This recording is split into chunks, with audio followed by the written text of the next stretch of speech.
Hello, hello, everybody. Welcome in, welcome in, welcome in. Happy Friday to you. Thank you so much for joining. My name is Todd. This is the reaction stream. If this is your first time here, hit the follow button, hit the subscribe button, all that good stuff. If you've been here before, welcome back. Welcome in, Cookie. Welcome in, everybody. Happy Friday to you. I hope you had a good week. Hope you have a good weekend planned. If you have no plans, hey, that's a pretty good weekend. That's a pretty good weekend. So even if you don't have plans, rejoice. It's going to be a good one. We have 5 amazing member-requested videos for you today. Excited to jump into those. But first, if you'd like to control the stream and literally guide the viewing and all that stuff, picking the videos, etc., you can certainly do so. ToddReacts.com. All these tiers you see before you are requesting tiers. So if you want to request, control the stream, all you do is join one of those and you're good to go. So join today. Check those out. There's a little bit of differences here and there. Winter collection of merch is available as well on ToddReacts.com. 15% off for members, ships worldwide. Quality is guaranteed on every single order, so go ahead and check that out. All designed by yours truly. And we have accessories as well, so check those out. Now, if you're already here and you're watching later and you're not watching live, go ahead and hit that subscribe button at the Todd Reacts YouTube channel. I appreciate it greatly. It's a free and easy way to support the channel. And hopefully the algorithm plays ball and shows you the new videos on your home screen. I think that's actually where the majority of you click the videos. So seems to be working. So go ahead and hit that subscribe button if you haven't already. I'm talking so fast, I'm talking through the words. 14,700 of you have already hit that subscribe button. I appreciate you greatly. If you haven't done it, please do so. Appreciate that. Over 1,200 videos in that backlog, so go ahead and check those out. If you're watching live via Twitch and you had no idea that this is a YouTube channel with a ton of different videos already ready for you, go ahead and check those out. And of course, the Discord, last but certainly not least. I think we're at 310 members currently, somewhere around there. Totally free to join. Links everywhere. It's on ToddReacts.com in the top right. I think that's the correct angle. ToddReacts.com. It's under every video in the video description on YouTube. It's on the Twitch profile, etc., etc. So go ahead and find that link and join us in there. Very welcoming community. We actually hold, and we will be holding tomorrow, the series member Discord stream. It goes live into the Discord only. So if you want to join and be a part of that live, you certainly can. It's open to everybody. The only difference is it's the series members videos that are selected to be played. So that's a nice little perk if you're looking at the tiers. But it's live in the Discord, and then it will get posted to YouTube a month after. So, with that being said, last month, February's stream in the Discord is going to be posted to YouTube tomorrow. It'll be posted tomorrow for YouTube. And then, of course, what time will it be? It'll be earlier, actually. I tend to do the Discord streams early in the morning for me. And then if you look at the events in the Discord, it'll actually localize it for your time zone. So when you look at the time, it'll actually be your time. So that's nice. So you can plan accordingly. But I tend to do it in the morning for me just because, I don't know. I seem to be somewhat awake during the morning, and it leaves, obviously the rest of Saturday to get up to some shenanigans, of course. And it gives you all the rest of your Saturday. So I try not to take up too much of your weekend, of course. And then it'll be uploaded to ToddReacts.com for members up until April. So the next stream, it'll be posted to YouTube. So basically, YouTube is always going to be a month behind, but it won't be any different, really. It'll be the same thing, same videos, same stream, just a little different, I suppose. Alrighty. So join us tomorrow morning. How about that? It might be nighttime for you, actually. We do have quite the international audience, so it might be much later for you at that point. But go ahead and join us in there in the Discord. Like I said, it's free. Friends have been made. It's very welcoming. You're more than welcome to join us in there. Talk about your fandoms, whatever you're into, and chances are we're going to be into it too. To be brutally honest, we're going to be into it too. It's afternoon into early evening for the UK. There you go. Appreciate it, Jace. Alrighty. Let's go ahead and go over what videos we're reacting to. If you already saw the title and the thumbnail eventually on YouTube, then you already know. But for those of you live, we'll just run down the order. So we're going to start off with We Were Liars, The Loss of Great Loves. So we're right into the feels. Right into the feels, not, pulling any punches. And then after that, we have Bates Motel, Norma Bates. It's a humor video. And then after that, we have Emmerdale, Aaron, and Mackenzie. We've been on quite the Emmerdale streak right now. Lots of Aaron. Aaron and somebody who changes every time. So it's one of those things. It's like we're very, very stuck on Aaron. But the other person, it could just be, whoever. Whoever walks off the street, really. And then after that, we have Interview with the Vampire Armand TikTok compilation. It's been a while since Interview with a Vampire. Looking forward to it. And then we're going to end stream and kick off the rest of your weekend until, I guess, tomorrow for those of you in the Discord. It's a short weekend. I'll see you tomorrow morning. We have Heated Rivalry, Shane and Ilya being a comedic duo. So that is the order. I hope you're excited. I know I am. Not since Halloween. Yeah, exactly. Alrighty. Yeah, it's, oh my gosh, Halloween. I just remembered I dressed up like a vampire. Oh my gosh. You mentioned Halloween, and I just went back in time to me standing in front of the bathroom mirror, applying gray paint all over my face. Oh, that was wild. That was wild. If you have no idea what I'm talking about, go look at the Halloween thumbnail for on YouTube. Crazy. That took me forever to get rid of that, by the way. It was just everywhere. Everywhere. It like stained the shirt collar too, so that's a nightmare. That's a true nightmare. Fitting for Halloween, I suppose. Alrighty, let's go ahead and jump into that first one. Holidays are special around here. Very true. If this is your first time watching, first time here, holidays are pretty interesting. I try to keep you guessing. Looking forward to Easter. That's a good question. Have I ever done Easter? I don't think I have. That's interesting. We do have one coming up very soon, actually. And I should be ready for that one. Maybe I have to go out to the store, but should be ready for that one. Alrighty, let's jump into that first one. It is We Were Liars. Who's we? Who is we? Come on now. We are not liars. Maybe you are, whoever titled that show.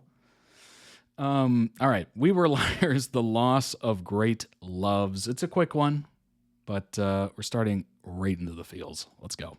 Tag, hear it. Tag, hear it. This was how it all began. We were happy. We wanted for nothing. Oh, this is not going well. We swore things would never change. We had no idea how wrong we were. I know the loss of great loves now. Liars forever. Liars forever. Liars forever. Liars forever.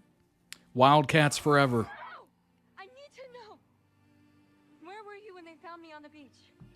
Why didn't you call? Why didn't any of you call?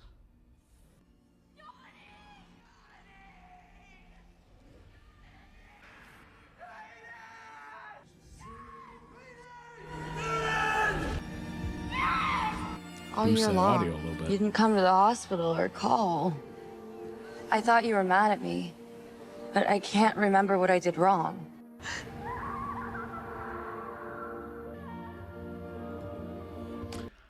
Oh, Yes. Okay. This took me a second to piece together that I've already reacted to something from We Were Liars, and it's coming back to me. It took me a second. It legitimately did. It's been a while.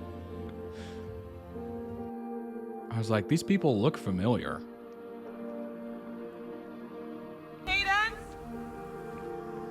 I'm fine, Mom. Relax. Oh my gosh. Tell me a ghost story. Ask Mirren. Hilarious. Maybe Guess you gotta heaven have is a little more different for caffeine. everyone, you know? Brain is not working. I think my heaven is like this. No adults, no littles, no drama.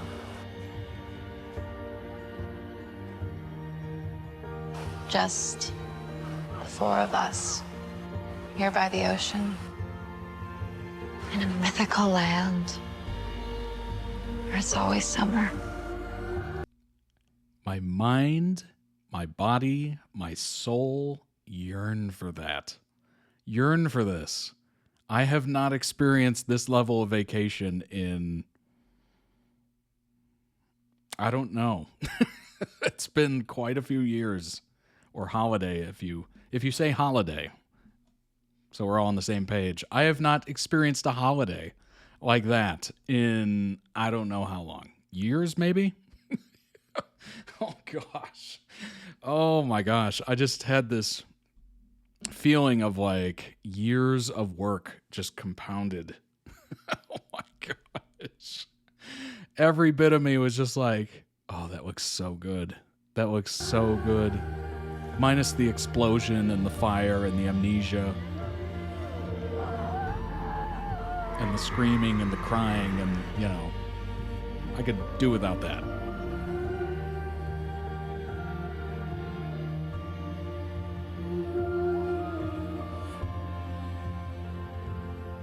We've confirmed that Jonathan Sinclair Dennis, Mirren Sinclair Sheffield, and Gatwick Patel perished in the recent house fire near Martha's Vineyard, the home of Harris Sinclair and the late Mrs. Tipper Taft Sinclair. Burned to the Crazy ground. twist.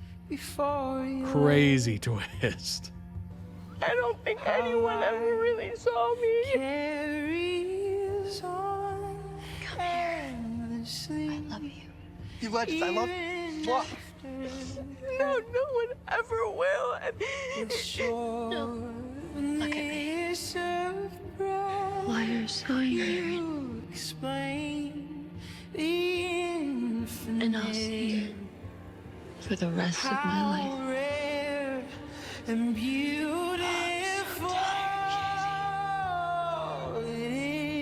You are gonna do a million good things with your life, Katie. You feel so bad about that night that you're gonna spend the rest of your life doing amazing things. So amazing that I'll have to build a new tier in heaven for you. Any heaven waiting for me? What haven't you in it? I just have a feeling this show would just emotionally wreck me. Like, I have this sneaking suspicion that I would just be a mess watching this.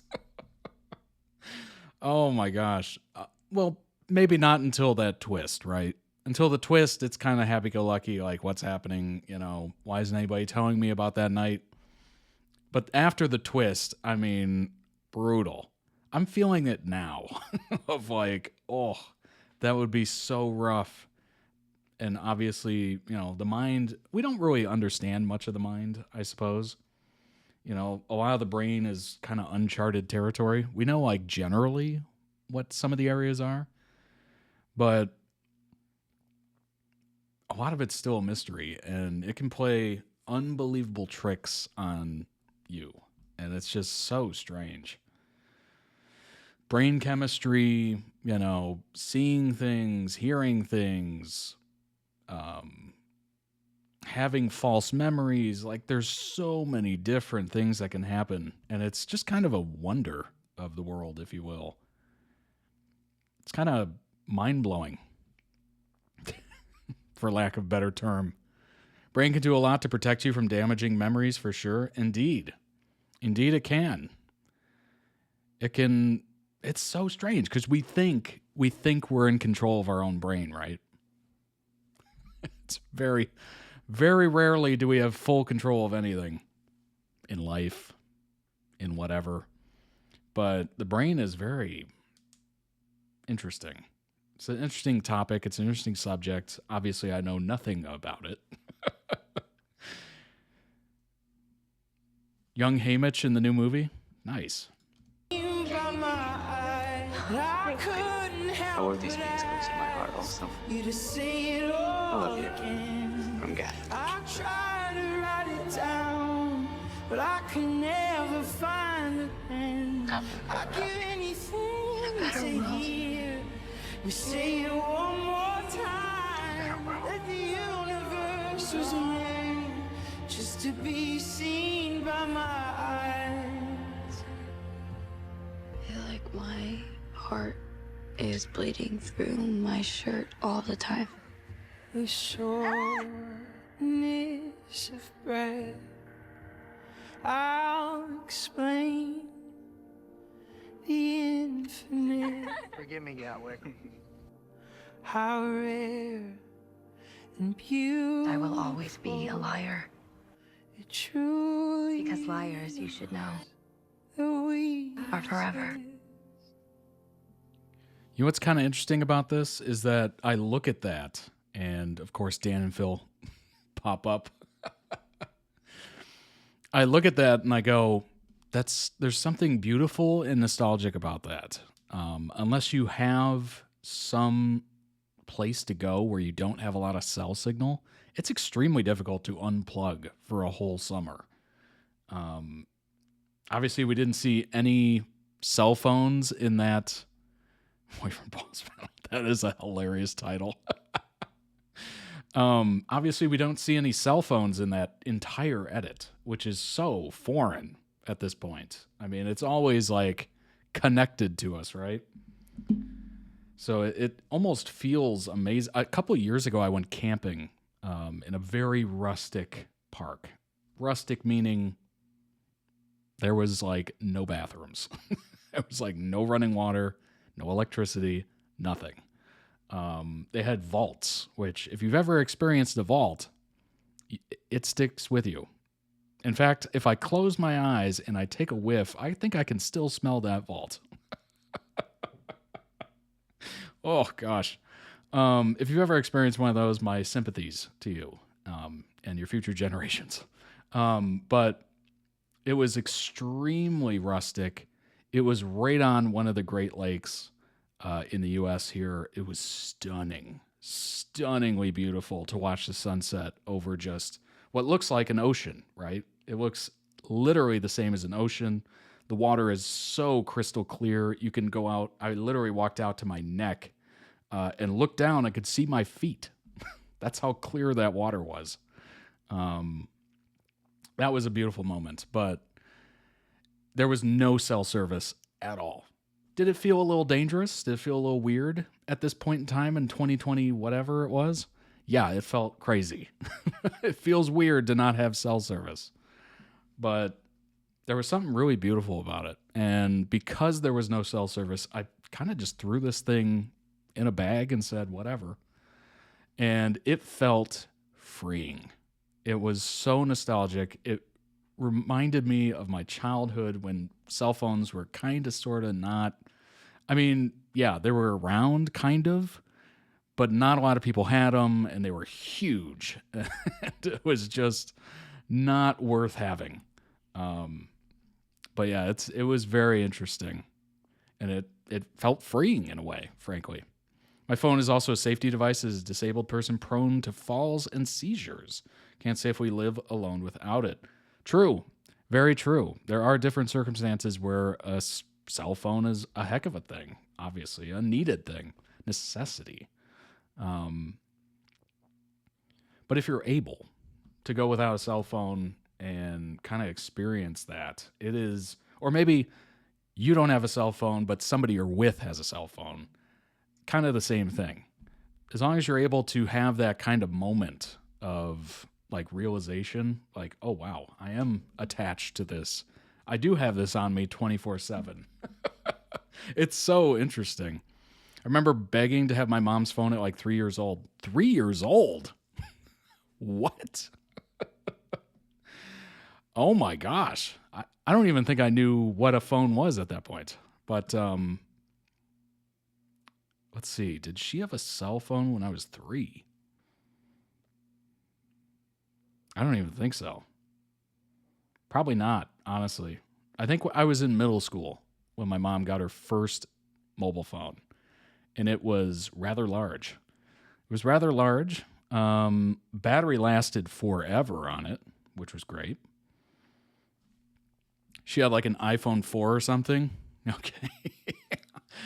Oh, God.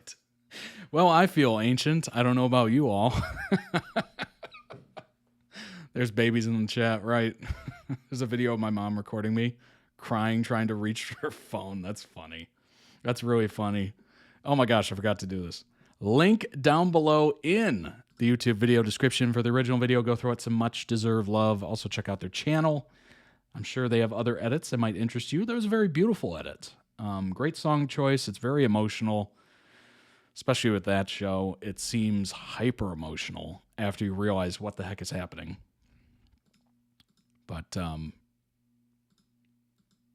we go. Let's bring up some information on We Were Liars. I got so sidetracked there. I was just going back in time. My dad got his first mobile phone when I was 9 or 10, I think, a Nokia or Motorola Brick. Yeah, I think so. I think it was either, one of those two companies. I have no reference of time when I was younger at all. Like, I don't even know what that is. If that's a good thing, if it's a bad thing. I have no idea how old I was for pretty much anything.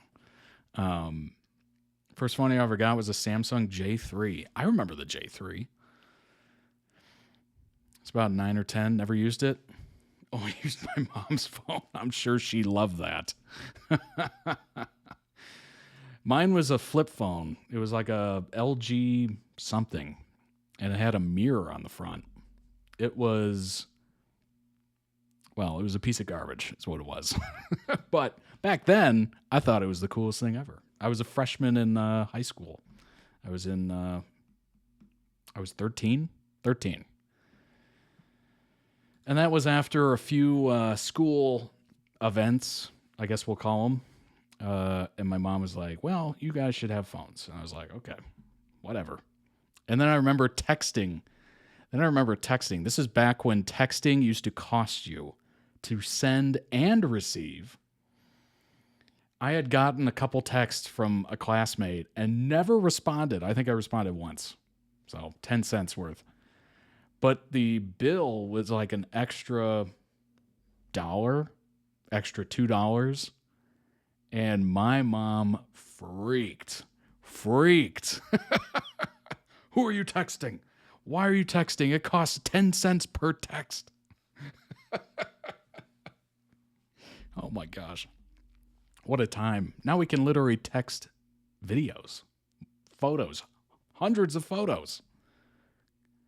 Crazy text speak. We used to keep it cheap. Yeah. She had an iPhone 7. Eventually that was my actual phone. Classic phone. We Were Liars. Who's related to who? The Sinclair family tree explained. Among the books that dominated the year in 2014. Oh my gosh, that was 12 years ago. 12 years ago. In keeping with the themes of the novel, We Were Liars tells the story of Cadence Sinclair Eastman. What a pauper name. As those in her orbit try to piece together what happened to her in the summer prior. What ensures is an all-encompassing mystery which involves the entire family.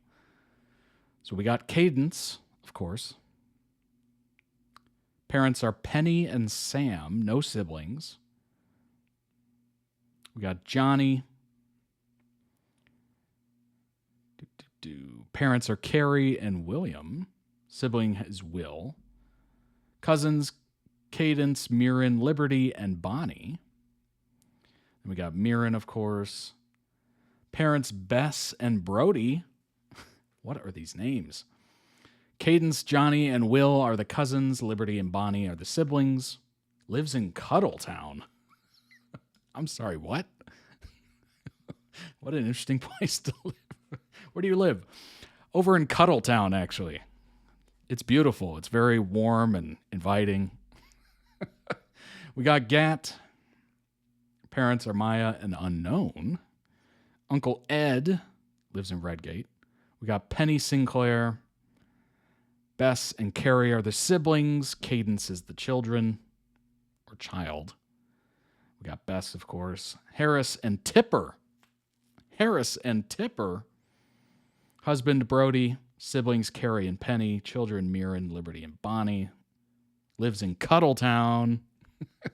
Cuddle Down, in fact. Oh, it is Cuddle Down. I keep saying Cuddletown. Must be all sunshine and rainbows over there. It's got to be. It's got to be a beautiful space. Cuddle Down. That's even worse. Oh my gosh. How is Cuddle... Oh my gosh. That's crazy. Ed. Partner is Carrie. Nephew is Gat. We got Harris. Wife is Tipper. There we go. Bess, Carrie, and Penny, children. Grandchildren, Cadence, Johnny, Will, Mirren, Liberty, and Bonnie. We got Tipper. Married to Harris. Children, Bess, Carrie, and Penny. Available to stream on Prime Video if you're looking for it. Why does Cadence from We Were Liars look so familiar?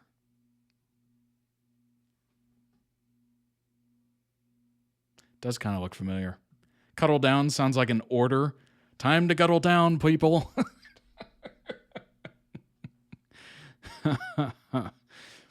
What's the opposite of cuddle up? Cuddle down. The new Prime Video series, We Were Liars, stars Emily Allen Lind in the lead role. All 8 episodes of We Were Liars debuted on June 18th, based on the best-selling novel. Follows Cadence, of course, her tight-knit inner circle, nicknamed the Liars, during their summer escapades on her grandfather's New England private island. Guys, cuddle down. Cuddle down, people. Sinclairs are American royalty, known for their good looks, old money, an enviable bond. But after a mysterious accident changes Cadence's life forever, everyone, including her beloved Liars, seems to have something to hide. Interesting. Lynn's screen career kicked off in 2008 when she starred as one of the younger versions of Lily Owens, Dakota Fanning, in the coming-of-age drama The Secret Life of Bees. From there, appeared in a slate of guest roles, NBC's Medium, CBS Criminal Minds, which we've reacted to, and had a recurring role as Emily Gardner on the ABC fantasy drama Eastwick from 2009 to 2010, appeared in a recurring capacity as Emma on the daytime drama All My Children in 2010. In addition, Lind played the young version of Amanda Clark in a recurring role on ABC mystery thriller Revenge from 2011 to 2015, recurring role of Ariel on Code Black from 2015 to 2018. On film, starred and director Gaspar Noé, of psychological drama Enter the Void in 2009. Younger version of Hollywood icon Shirley Temple in the Clint Eastwood directed biopic J. Edgar. Oh, I've seen that. Which starred Leo DiCaprio's J. Edgar Hoover, of course. Lynn's other film roles include the 2013 supernatural horror movie The Haunting in Connecticut 2, Ghosts of Georgia, and the 2016 horror thriller Lights Out. Dr. Sleep. I don't think I've seen that one. The Babysitter and The Babysitter Killer Queen. Netflix horror comedy. Did I ever see that? That sounds weirdly familiar. The babysitter, Cole's parents hire a babysitter for then 12-year-old. Turns out to be the babysitter B leads a cult of devil worshippers. Hello. In The Babysitter Killer Queen, Cole's troubles spill over into high school, where even Melanie turns against him. Was in Gossip Girl. Starred as Audrey Hope, one of the group of private school teens in the New York City who spread gossip over social media. Gossip Girl is based on the CW's hit series of the same name, starring Blake Lively, Leighton Meester, Penn Badgley, and Chase Crawford, which ran from 2007 to 2012. So the reboot only lasted 2 years, is what I'm seeing.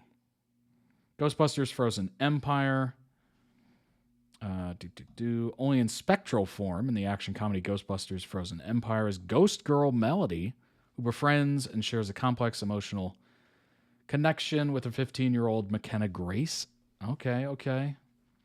Unlike other ghosts in the Ghostbusters franchise, Melody is a friendly ghost, like Casper. Shout out to Casper. Or at least appears to be. That means to do no harm to her human counterparts. That's so funny. Watch Ghostbuster Frozen Empire. I think I've seen that before. Maybe.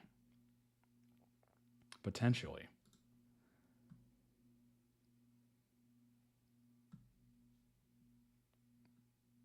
You're just going to block me completely? Unbelievable. Yeah, that was the one with Paul Rudd was in there, right? I think so. Only watched those Ghostbuster films for Finn, but they were actually quite good. Same. Maybe not so much for Finn. I think I was watching it mainly because I wanted to see if it was any good. And I had heard that there was going to be some cameos of the original guy, Ghostbusters, Dan Aykroyd, etc. So I was like, all right, I'll give it a shot. I have no confidence in it, but I'll give it an attempt. And I watched it, and I was like, you know what? I'm enjoying this. I'm enjoying this more than I thought I would. The story's pretty good. Paul Rudd's hilarious as always. The kids are, seemingly hilarious, and they're acting well, and it kind of worked, honestly. It kind of worked. I really enjoyed it. Obviously, it's a different vibe than the original Ghostbusters, but I thought it was pretty good. Pretty good, actually. And I like how they did a nice little nod to the originals. It was great. I'm just a massive Stranger Things fan, and I used to have a huge crush on Finn. That's awesome. That's great. That's cool. I'm glad you get to follow his career now. The We Were Liars plot twist leaves a major question unanswered. Surprise reveal is already infamous amongst readers. See, this is why... Oh, my gosh. It's tough. It's tough to... Honestly, it feels like it's tough to read anything. If you're a fan of watching anything, shows, movies, whatever, and also you're an avid reader, I feel like you just can't do both. Maybe you can, maybe you're able to like separate the two and be like, hey, this is good on its own. It's not the book, but it's pretty good. Or maybe you're just always going to be disappointed and you just accept that fact. I feel like it's got to be one of the other there. It seems difficult. I'm not a huge reader. I'm not an avid reader. I used to read quite a bit, but it's fallen away over the years. I definitely want to get back to it, but it's one of those things where it's like I just never quite find the time, unfortunately. Maybe I'm just not making it a priority enough. But I feel like by not reading these amazing stories, yes, I'm missing out on obviously my imagination and how I can make it so much better. But I feel like when I'm watching shows and movies and stuff like that, that's based on novels or screenplays or whatever, I feel like I get more out of it, weirdly. Like I'm not disappointed because they left something out. I'm not disappointed because, this character is not at all how I pictured them, how they were written. Like I feel like it's a better experience viewing wise. I don't know. Maybe not. Interview with a Vampire. It's a great show companion to books I read and reread in my teens. That's good. I like that. You've been reading Heated Rivalry recently for the first time. It's actually kind of crazy. Very detailed. Okay. All right. Both differ in great ways too. Some stuff works in a book and that wouldn't work on film. True. Definitely. I feel that same way with whenever they do live action like video game movies or they try to live action like comic books or whatever. Sometimes it just doesn't quite hit and it's just impossible to make it look good. But sometimes it does. Sometimes it's quite good. let's see.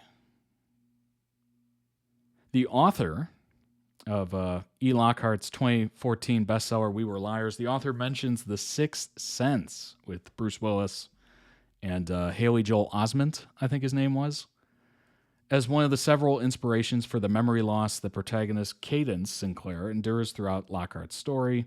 As it turns out, Katie does indeed see dead people. Well, that just ruined The Sixth Sense. Granted, that movie came out years ago. So if you haven't seen it by now, I don't know.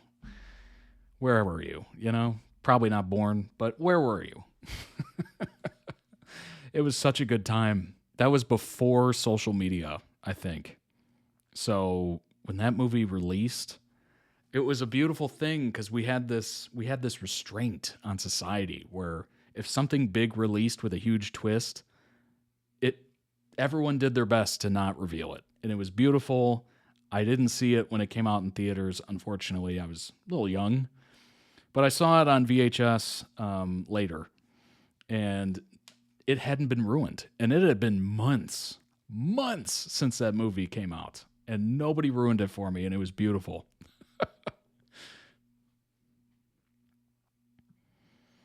Really like watching films, then reading the book after. See, that seems like an interesting thing. That seems like a good way to do it. Because you get, obviously the joy of seeing kind of real life, if you will, live action. And then you get the book and you get all that more detail. You get all like the sense of the setting and the scenes and the wind. And it's so much more descriptive and like immersive, if you will. And I feel like that's the correct order. If you read the book first and then watch it, I feel like you're going to be let down completely. Like it's just going to be unfortunate is what it's going to be. I read the third book of the summer. I turned pretty before last season came out, though, because I needed to know what would happen. I understand that. I understand that. Hey, sometimes you can't. Sometimes you can't, lay off, and you're just like, I got to know. I got to know. This revelation will come as little surprise to fans of the book. The plot twist is exactly what propelled We Were Liars to infamy amongst early readers and later book talk acolytes who pushed the title back onto the bestseller list during the pandemic.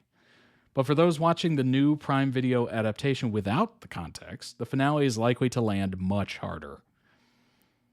Although, to be fair, those that read the book before, it still landed extremely hard.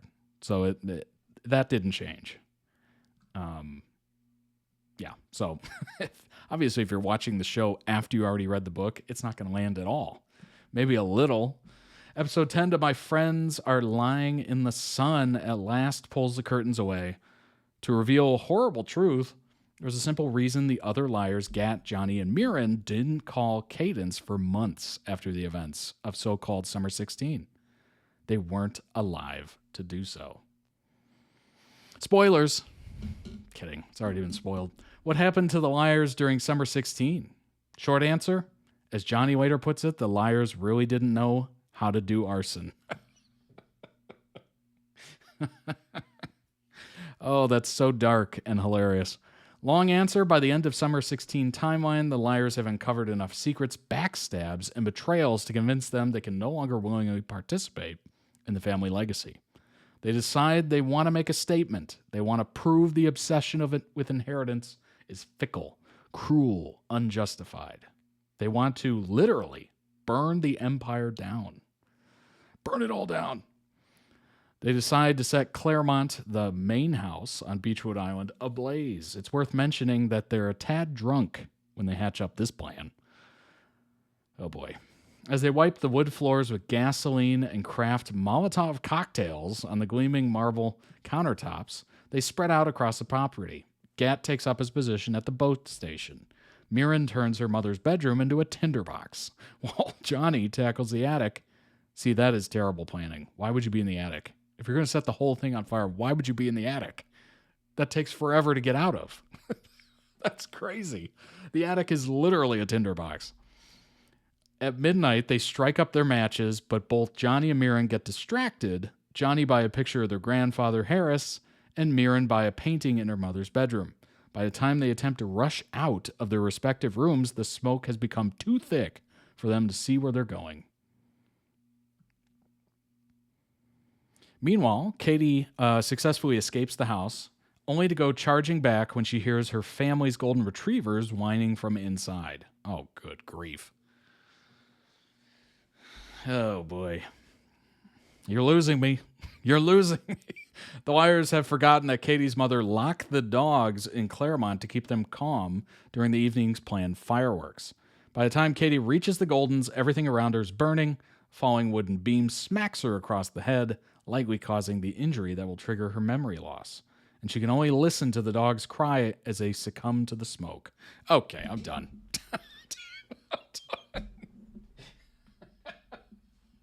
I'm done. I can't. Cut the show. Cut the show. Oh, man. That is brutal. If I can go through life without ever having to watch a scene like this again, I'll be thankful. Yeah, I'm sure that was not fun to watch. The loss of the dogs is horror enough on its own. It's an unspeakable, avoidable mistake, an act of negligence, and a betrayal of the animal's trust and innocence. Remembering this tragedy in the summer 17 timeline, Katie is overcome with grief, sobbing as the liars hold her close. But it doesn't take long to recall the rest. Somehow, it's worse. Not only did Katie forget to let the dogs out, but she wasted precious time stealing her grandmother's black pearls from Claremont's clutches. Doing so meant Gat doesn't see her when he comes sprinting inside the building, desperate to save the liars, and Katie in particular. Soon Gat, Johnny, Mirren are all trapped inside in smoke and flames, while Katie dashes out onto the beach, her dress trailing embers. We didn't even think about the gas line, the ghost version of Gat says. And so we watch in flashbacks as the house blows up and the force of explosion knocks Katie back into the ocean, likely compounding her brain injury. Obviously getting hit by that beam didn't help. And resulting in amnesia. Gat, Johnny, and Mirren all die in the blast. Jeez. So who are the Gat, Johnny, and Mirren we see in Summer of 17? Definitely not flesh and blood humans, but as Johnny makes clear, neither are they figments of Katie's imagination. They seem to be ghosts haunting Katie because she is not yet at peace with their deaths, and neither are they. No one but her, is capable of seeing these spirit liars. Katie interacts with each liar once more after learning their fates, with Johnny, who admits his own fear of hell, but believes Katie will spend the rest of her life doing good things to earn a tier in heaven, as we heard in the edit. With Mirren, who wishes they would have let themselves be messy sometimes so they could actually have seen each other, and with Gat, who isn't sure if he's real, but knows he loves her still. The ghosts only finally disappear after all four liars jump off the dock together one last time. Whew. That's a lot. That is heavy. When I said we were starting with a big emotional one, yeah, that is how we started. Boy, jumping right into it. Oh my gosh, that is so sad. Oh, the dogs, the friends blowing up, the relatives. That's brutal. That is so brutal. I cannot imagine what that would have been like, what that would be like. That is, especially when you're that young. When you're that young, you're obviously becoming a person.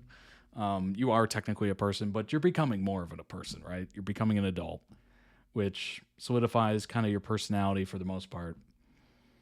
And to go through that level of trauma that early on is just going to alter your timeline in ways in which you are not going to figure out till later. Kind of interesting. Very, very heavy. Very, very heavy. I don't know where they're going in season 2. Like summer 18. Back to the island. Like, what are they doing? Like, clearly they disappear when they jump off the dock. So what happens next? What happens next? It's a prequel? Oh, okay. I guess we don't have to know. I guess we don't have to know what happens next. About the three moms. Oh, yeah, that's right. Darn. Honestly, I kind of want to, after they do the prequel, I kind of want a sequel. Like, I want to know what she does with that going forward. Does she just get over it? Does that affect her for life?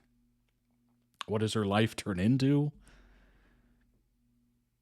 You know, like, does she write off the inheritance? Does she write off the family? Does she disappear? Start a new identity? Like, what happens? Those are my questions. I always like it when shows or movies gives you that little glimpse of, you know, maybe it's 5 years, maybe it's 10 years, maybe it's 30 years down the road. And you get to see a little bit more of these characters that you've grown to love, grown to enjoy. You get to see what, you know, becomes of their life. It's kind of interesting. I always enjoy that in a, it's kind of like a hat tip from the directors or writers or whatever, just to go like, we know you like these people. Here's what happens with them. Those are always my favorite endings because you get to see like, oh, these events had impact or these events had no impact or, you know, boy, their life went terribly or their life went great. And you get to see a little bit. Anyway, let's jump into the next one. That was a great edit. Great edit. This is Norma Bates' Humor. It's a quick hitter. It's about 3.5 minutes. This is obviously from Bates Motel. So let's go ahead and bring that up and jump in. We need a little funny. We need a little funny after hearing dogs whine to their death. Oof. Thankfully, we didn't have to hear that, but we read it, and it hit just the same. I need to speak to Sheriff Romero right away, please. It's a matter of life and death. Favorite character from Stranger Things had a mid-epilogue. That's too bad. What is your name, please? Are you kidding me? You don't know my name? Norma Louise Bates. Sometimes they don't nail the ending, and it's a lot of times, unfortunately. Oh, hi. How's it going? Oh, shit. Oh, sorry. Yeah, I guess. Funny from the Psycho prequel. Screw off, shithead! You're a freaking mess, lady! Screw off! I'm starting to see screw Every time I off walk out as the her door, it's gonna be, go-to. oh, what a beautiful day. Hey, that's where Deputy Shelby bled to death. I'm gonna pull back the hammer. I didn't say shoot. Dylan, I think your mom's outside. 360p? What year is it? Because he respects me enough to tell me. What the hell does that mean? You, what's your name? Rauf. Raouf? Are you kidding me? I will sue you! What? You're only supposed to take 3 things. Really? That's bullshit, Norman. Anyone can do that. I just Definitely cannot say F off on A&E. Stranger Things, unfortunately, was so mid that everyone made a theory that it was fake. diminish what you said. People who feel the need to control everything often in actuality feel out of control. Do you ever feel that way? No.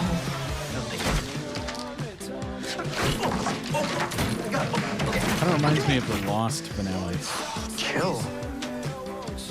Chill your own ass.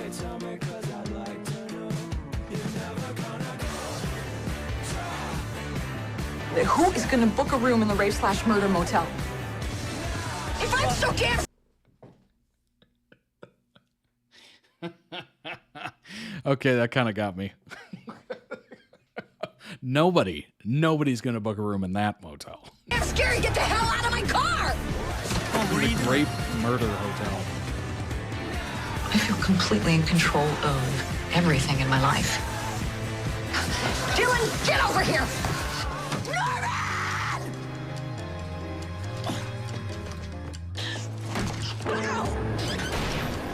Get out of here!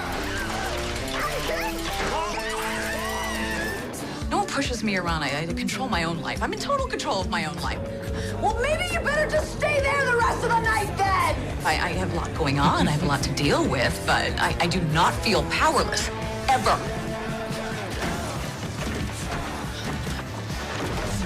You're a dick.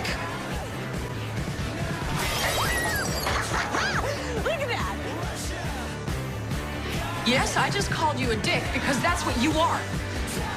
I hate you! I hate you! I hate That's a bold move. Stupid piece of shit! Bold step. You had every right to defend yourself. But I didn't defend myself. I killed the crap out of him. Charlie Bucket, yeah.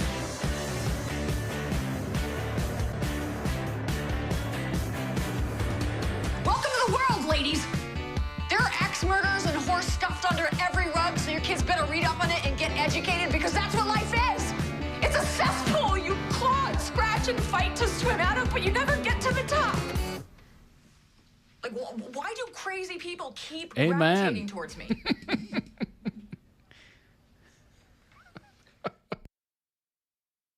Oh my God. What? Wow. Link down below in the video description for the original video. Go through it. Some much deserved love. What a compilation there. Whoa. That was, there were some funny moments there, I will say. A lot of aggression, I will say. Little nuggets of truth. Little nuggets of truth. No Dan and Phil that time? No. Very true. Very true. Bates Motel's Norma Bates is TV's best and worst mother. According to who? She's doing a good job. She's just raising a psychopath. Well, you know. Sometimes things happen. Oh my gosh. Keep reading with a membership. All right. Let's see. Let's keep reading, and then I will try to get around that. Why did Norman kill Norma? Well, I mean, that is the question of the century, I suppose. I just finished watching Bates Motel. I know I'm late. This was 4 years ago, which tells you just how long this came out. I thought Norman killed Norma because he felt like everyone was trying to get in the middle of them, so he decided to kill Norma and himself so they could be happily together in death. Was I wrong? Why did he kill her then? I've answered this question so many times that I literally have had to save the whole text in notes so that I could reuse it whenever somebody asked this question. Here we go. Multiple reasons, events that led to him doing what he did. Let me try to list them. Firstly, he was going to off himself. In the beginning of the episode, he discovers Audrey's suitcase in the attic and buries it. This might seem like a casual, unimportant scene, but in reality, there was a huge meaning behind it. It's just so important that Chris Bacon, composer, even wrote a whole soundtrack, Suitcase in the Attic, for that scene alone. Made Norman realize once again that he had a dangerous side, a monster living inside him. This happened previously in season 2 after he remembered how he killed Miss Watson. And guess what he decided to do? End himself. As we all know, Norma chased him down, reassured him, told him that if anything ever happened to him, she'd die, and that they were supposed to be together. Which brings us to the second point. Norman and Norma were inseparable. Norman loved her the most. He couldn't imagine his life without her. That's how she raised him, having him always by her side. He knew that his death would completely destroy Norma. Third circumstance is Norma's heartbreak after deciding to end the relationship with Alex. She genuinely loved him, but still Norman was the number one priority for her. Seeing that Alex and Dylan went behind her back, she got angry, confronted both of them, and decided to end everything with Alex. Norman saw how miserable and devastated she was, comforted her, which led to one of the sweetest scenes of the entire show. The whole season was messed up. There were countless anger, desperation, arguments, misunderstandings, and all of a sudden it seemed like a good old days came back. They made plans to move and start over. This is the moment when I'm unsure exactly what was going on in Norman's mind. Norman's idea of starting over was different from the one of Norma's. He thought Norma gave him a hint of wanting to end his life, and he proceeded, making this his vision of their dream come true.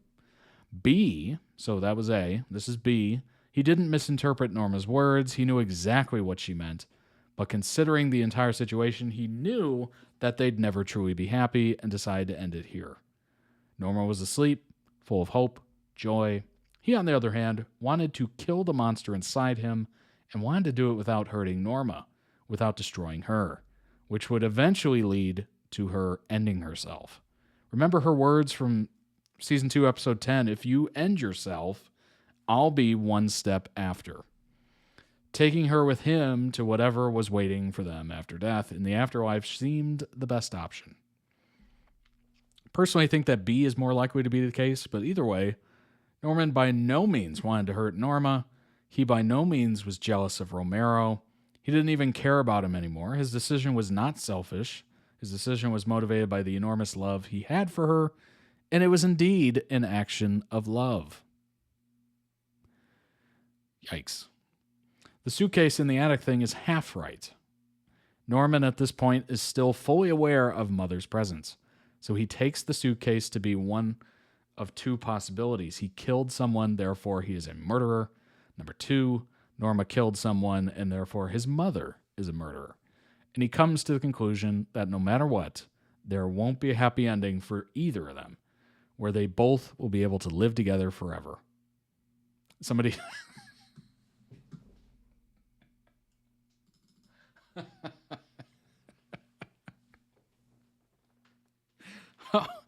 I love the duality of life. It's beautiful.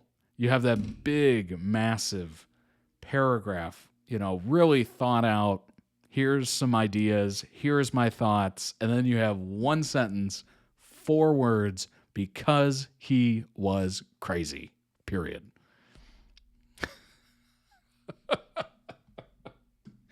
Oh, life is so beautiful, isn't it?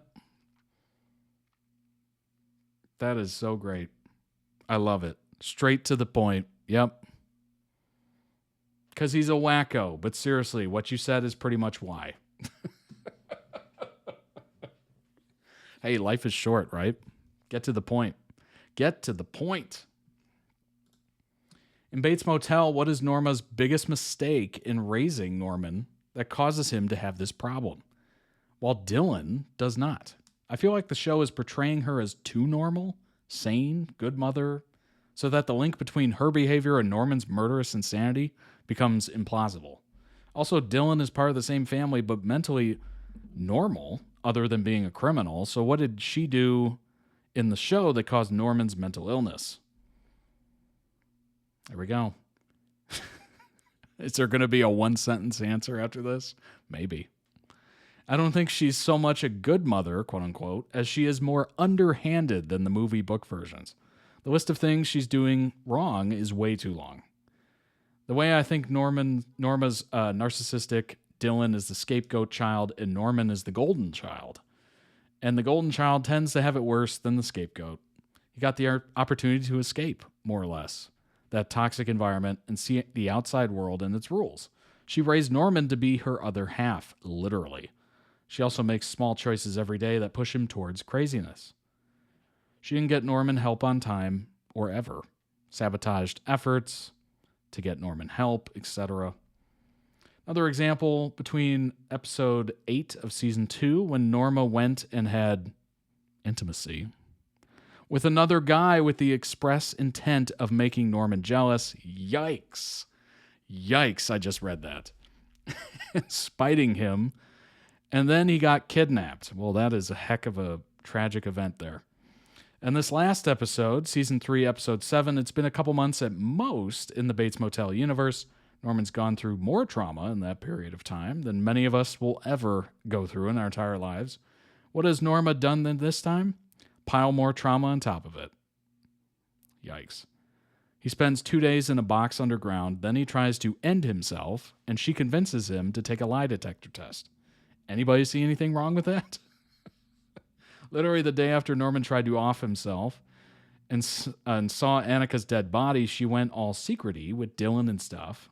It's a good thing that they reconnect, but try to include Norman and seem like you're doing something bad or uniting a front against him. Then she tried to move out, leaving her son, who tried to end himself twice in the last month, alone in the care of his brother. Yikes. And I'm not too sure Dylan is completely mentally normal. They're all crazy. Norma's mother, Norma, Caleb, Norman, Dylan, given some signs. Not 100% sane either. The worst was when Norman was in the hospital after blacking out during school, and Norman forcefully removed him because she had to talk to him. As she was rolling him out, she immediately started going on about what she would do about the problems she caused, killing that guy who raped her and trying to cover it up, when Norman wanted to call the police and never wanted to be involved at all. And then didn't she tell him about how her brother raped her right as Norman was leaving for his school dance? Yikes. She did. It seemed like a way to make him either say he'd stay with her that night or to make him have her in his mind the whole night. That is... whoa. That is so wild. I can't even read some of these sentences, by the way. Norman has extreme Oedipus complex. You don't say. To be fair, his mother was kind of playing into it. So that sentence read, in defense of Norma Bates, or how the Bates Motel radically reinvents Psycho. Season 2 finale contains a quiet moment where the audience watches Norman Bates sleep, only for the camera to pull back and expose his worried mother, Norma, keeping vigil. Moving quietly in her rocking chair, this is far from the only callback to the film the series plays with, but it may be the most representative to the core. Mother of the Year right here, folks. Indeed. Get her reward. Oh my gosh. As soon as I read that sentence of her getting with somebody else to make him jealous, I had that level of disgust just kind of go over. It's just like, oh gosh. To suggest that Norma Bates is a caring, if deeply flawed mother, flies in the face of everything audiences have come to understand about the Bates saga, a drastic left turn to such a well-known cultural staple. And it's that brilliant left turn that turns a known quantity into something new and unexpectedly pathos-driven. The evil mother figure is a well-worn trope in film and television alike, and Norma, as originally conceived, is no exception. Spectre that haunts every corner of Psycho, it's only with the inception of Bates that the audience comes to understand just how misrepresented Norma has been all these years. To say that Norman is an unreliable narrator in the film and the book that inspired it is an understatement at best. Through his eyes, we see a repressed, shrewish, near Oedipus. I don't know if I could say that word. Oedipus harpy, hell-bent on bending a weak-willed son to her whims. The brilliance of Bates is how it chooses to reframe the narrative by building out the history that precedes not just the film's timeline, but that of the series itself, refusing to settle for taking the word of a known psychopath. Interesting. Very interesting. For instance, in The Psychopath Inside by neuroscientist James Fallon, the author recounts the experience of finding out that PET scans taken of his own brain showed identical earmarks to those of a typical psychopath. Fallon's research reveals that PET scans of diagnosed psychopaths have recognizable and identifiable patterns in the brain that could lead to greater understanding and identification of the group, potentially providing demonstrable, verifiable evidence of a psychopath. He also recounts stories from his life in which he exhibits careless, manipulative behavior, often with little care for the well-being of others, including an incident involving a trip with his brother to Africa under the pretense of visiting Kittim Cave to see the elephants that gather, but in reality to afford Fallon the opportunity to visit a spot not yet widely known to be fostering a Marburg, an Ebola-type virus, all beknownst to his brother.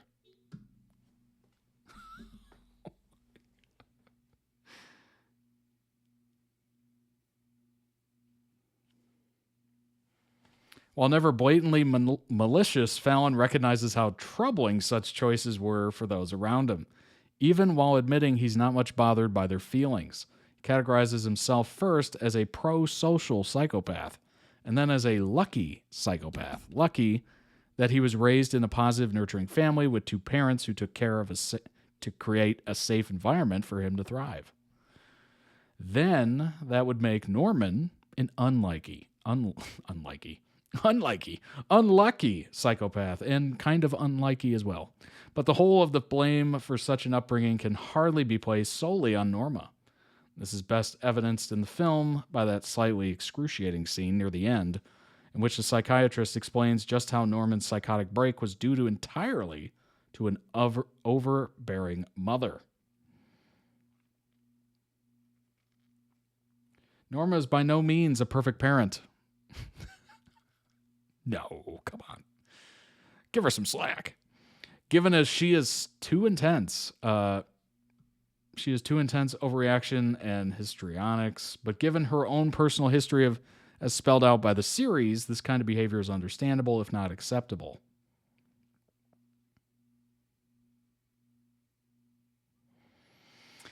Okay. Okay. Yeah, she went through it in the show, that's for sure. Absolutely. Right to worry about her son being alone with girls is later evidenced by the relation that his teacher seduced him before he murdered her during one of his blackouts. This is why what Bates is doing with her and Norman's relationship is so fascinating. The two share an uncomfortable closeness, squirm-inspiring intimacy bent on making the viewer uncomfortable. I'm uncomfortable just from reading this. I am uncomfortable just from reading about their relationship, so I can't even imagine watching episode after episode of this. That being said, it's very interesting. Honestly, I think I would have to watch... I don't know. Do we think it would make more sense to watch Psycho first or watch this first? I think the two are different enough where it won't make much of a difference. Because I don't even know if I've seen Psycho, the original, frankly. Yeah, I don't think I have, actually. Maybe that's something to watch this October. I usually watch scary movies during the month of October, usually the whole month. So it is a emotionally taxing month. If you don't know, I'm one to jump. I'm one to fall prey to every single jump scare known to man. So yeah, it's a toll. It's a taxing, very taxing month. But I think I'll remember to do that. It's one that's referenced so much, you just think you've seen it. Yeah, very true. Very true. It's referenced everywhere. I'll save that for October, I think. I just have to remember to do it. I think I'll remember it. But Sixth Sense was the one for me. Felt like I've watched it. Yeah. Sixth Sense has been, oh my gosh. After enough time had passed, that movie was referenced an unbelievable amount of times. Probably still is. But it was crazy. It was everywhere. It was the biggest thing. That's really the movie that gave M. Night Shyamalan much of a platform. That was probably the first big one that he was in, or he directed. Yeah, I think so. I think that was the first. But it was huge. It took everybody by storm.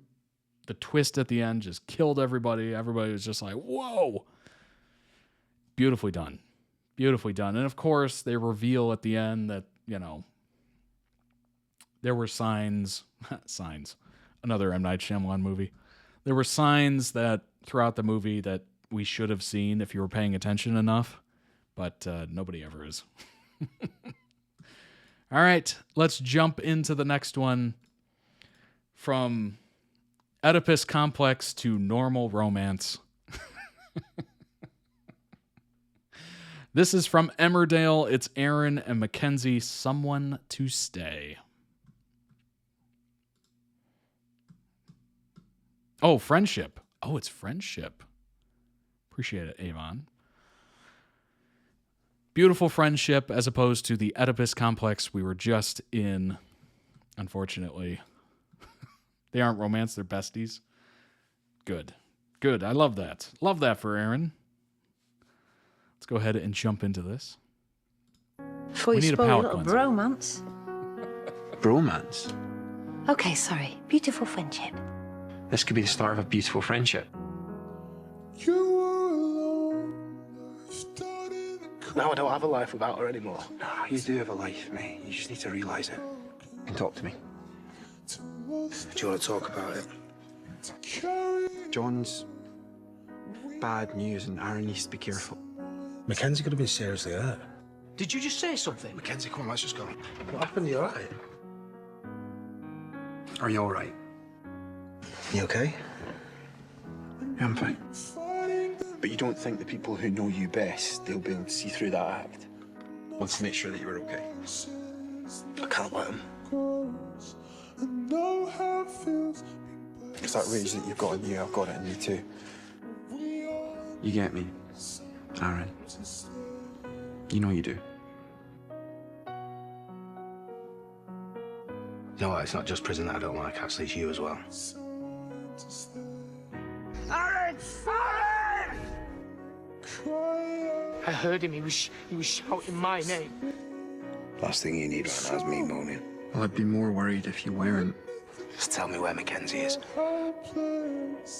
So do you forgive me? Yeah, I suppose so, yeah. Will you get going? Is that okay? Of course it is. You're doing enough for one day. I owe him, all right? Or maybe you owe it to yourself. I've said already that the whole village hates me. I don't care about the rest of the village. I want you there. You're my best mate. What are you smiling at? Nothing. I just love this. Us bouncing back and forth.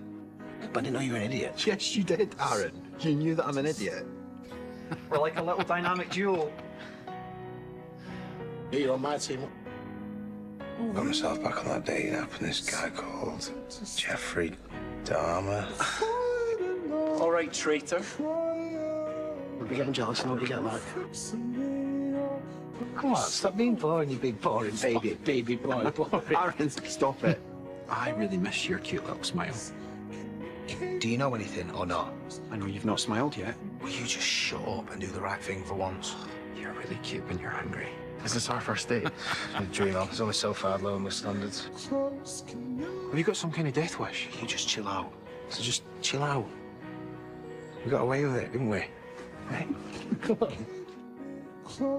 Don't go and die, will you? Given the opportunity, I would do it again, because he was lying to you. I just want to know what you've done to him. Please. Well, by risking his life. I know what I am doing. Do you? Go home before you ruin Aaron's day. Better than you ruining his life. You see, you're not a murderer, but you don't know. You don't know that this won't kill Aaron. I was just trying to protect you. Oh, no. Mate, what have you done? Seriously, if this was something to do with you, you'd have my back. Take me to my van, or I will snap you in half. We'll take you to it. Come on. I need to. You're not going anywhere near him. No. You'll have to go through me first. Please just tell me what you've done to him. Which means you need to go through both of us. Aaron knows, wherever I am, I've always got his back. John's gone, Mackenzie. Friend needs help. He's been drugged nearby. Aaron has to learn. John, don't do this. John! We need to go and help him. He needs help. These boys have been I really through wish it. I could convince myself that you'll stay quiet, but how could you? You're his best friend. How could you let him spend the rest of his life with someone like me? So just turn yourself round and go home. Do you really have to ask that? That's why I love you. You're here. I'm here. We're good. Sorry, mate, no can do. Wherever you go, I follow. Oh my gosh. Whoa. John was Aaron's husband and took Mac prisoner. That's crazy. Is that jealousy? What is that? That is brutal. Link down below in the video description on YouTube. Go ahead and throw it some much-deserved love. Also, check out the channel. They might have other edits that might interest you. Maybe it interests you so much you request it for stream. Good grief. Max saw through John just like Robert did. Good grief. That's something. That is something. Hopefully he survived the Survived that arrow. Looked like it was just under the collarbone, hopefully missing the heart. Mackenzie Boyd, Mac, is the long-lost younger brother of Moira Dingle, the father of Reuben Harris, and the husband of Charity Dingle. He did? Nice. Love it. Love it. Life before Emmerdale. Mackenzie was the second child of Anne and her husband after Moira. Mackenzie was about 12 years Moira's junior. Mackenzie's childhood was marred by his father's alcohol-induced abuse, despite his mother's best efforts to keep him and Moira safe. When Mac was 6, Moira left home after taking the blame for their mother having an affair with their father's best friends. In Mac's eyes, this was Moira abandoning the family. Though Moira herself believed her leaving would be the end of the father's abuse, and he developed a loathing for the sister he had once looked up to. As he approached adulthood, Mackenzie often found himself on the receiving end of beatings from his father as he tried defending his mother when fights broke out. Eventually, Mr. Boyd died, and Mac had delved into the crime world, mostly dealing in stolen goods. Not a good upbringing. Not a good upbringing. Jeez. Which I guess you would expect. This is a soap drama, right? You're expecting the worst. Arrival, reuniting with Moira, dodgy dealings, and relationship with Charity. Mackenzie's mother fell terminally ill. She asked him to track down Moira so they could make amends. He reluctantly agreed and found out his sister lived in Emmerdale. Mackenzie ran into a woman on the outskirts of the village after his car broke down. The woman, Charity Dingle, fixed the car while flirting with Mackenzie. Hello. Leading to them kissing. Hey. They were photographed by an unknown person. Uh-oh.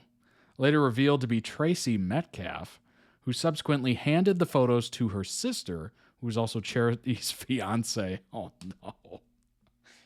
Oh, gosh. Oh, boy. Destroying their relationship, yeah, as it does, I suppose. He then goes to see Moira and threatens her estranged husband, Kane Dingle, who he had kidnapped and locked in the boot of his car earlier that day. He went to Butler's farm where Moira lived, but they were interrupted when Kane burst into the house and attacked Mackenzie, punching him to the ground. Moira stops Kane as he is beating Mac and tells him that he is her brother. Kane then storms off after threatening Mackenzie one more time. Moira asked Mac why he tracked her down, and he told her their father had passed away, then lied that their mother was gone as well. Devastated Moira, but Mackenzie was unsympathetic.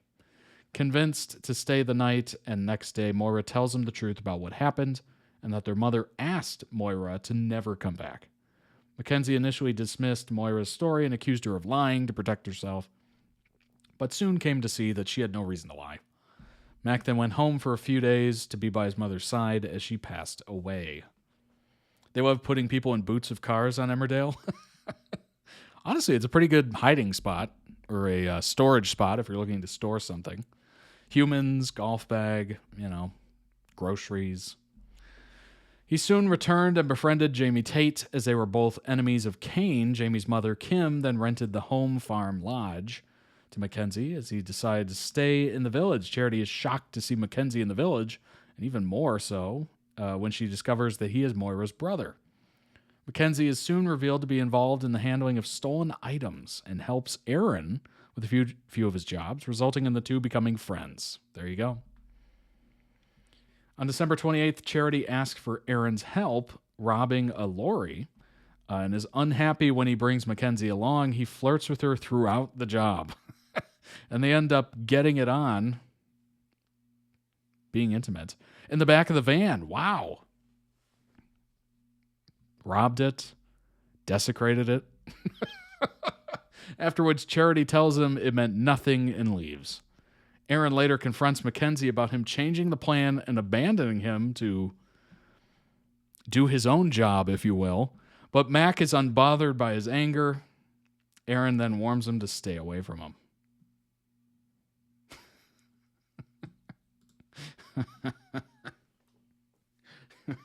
He found a higher paying job. What can I say?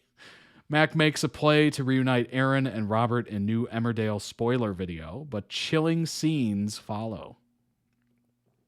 This was posted October 2025. Mackenzie Boyd and Aaron Dingle are one of Emmerdale fan favorite duos, with the two having forged a strong friendship over the years. In recent months, Aaron helped to save Mackenzie from particularly grim fate in the underground bunker his unhinged husband, John, was holding him in. Once Mac learned the truth about John's machinations, manipulations, and murder, alliteration aside, John wounded him and kept him in prison, unwilling to kill him, but without any idea as to what to do with him. Though Mac plotted escape and even managed to break out of the bunker at one point, John always managed to scupper his plans. Although Aaron became aware that John had kidnapped his best friend, John threw both himself and husband off a cliff. Oh, I remember that. I remember that scene, leaving him unable to tell anyone of Mac's fate. Desperate and alone, Mac injected himself with a syringe left by John to end his torture.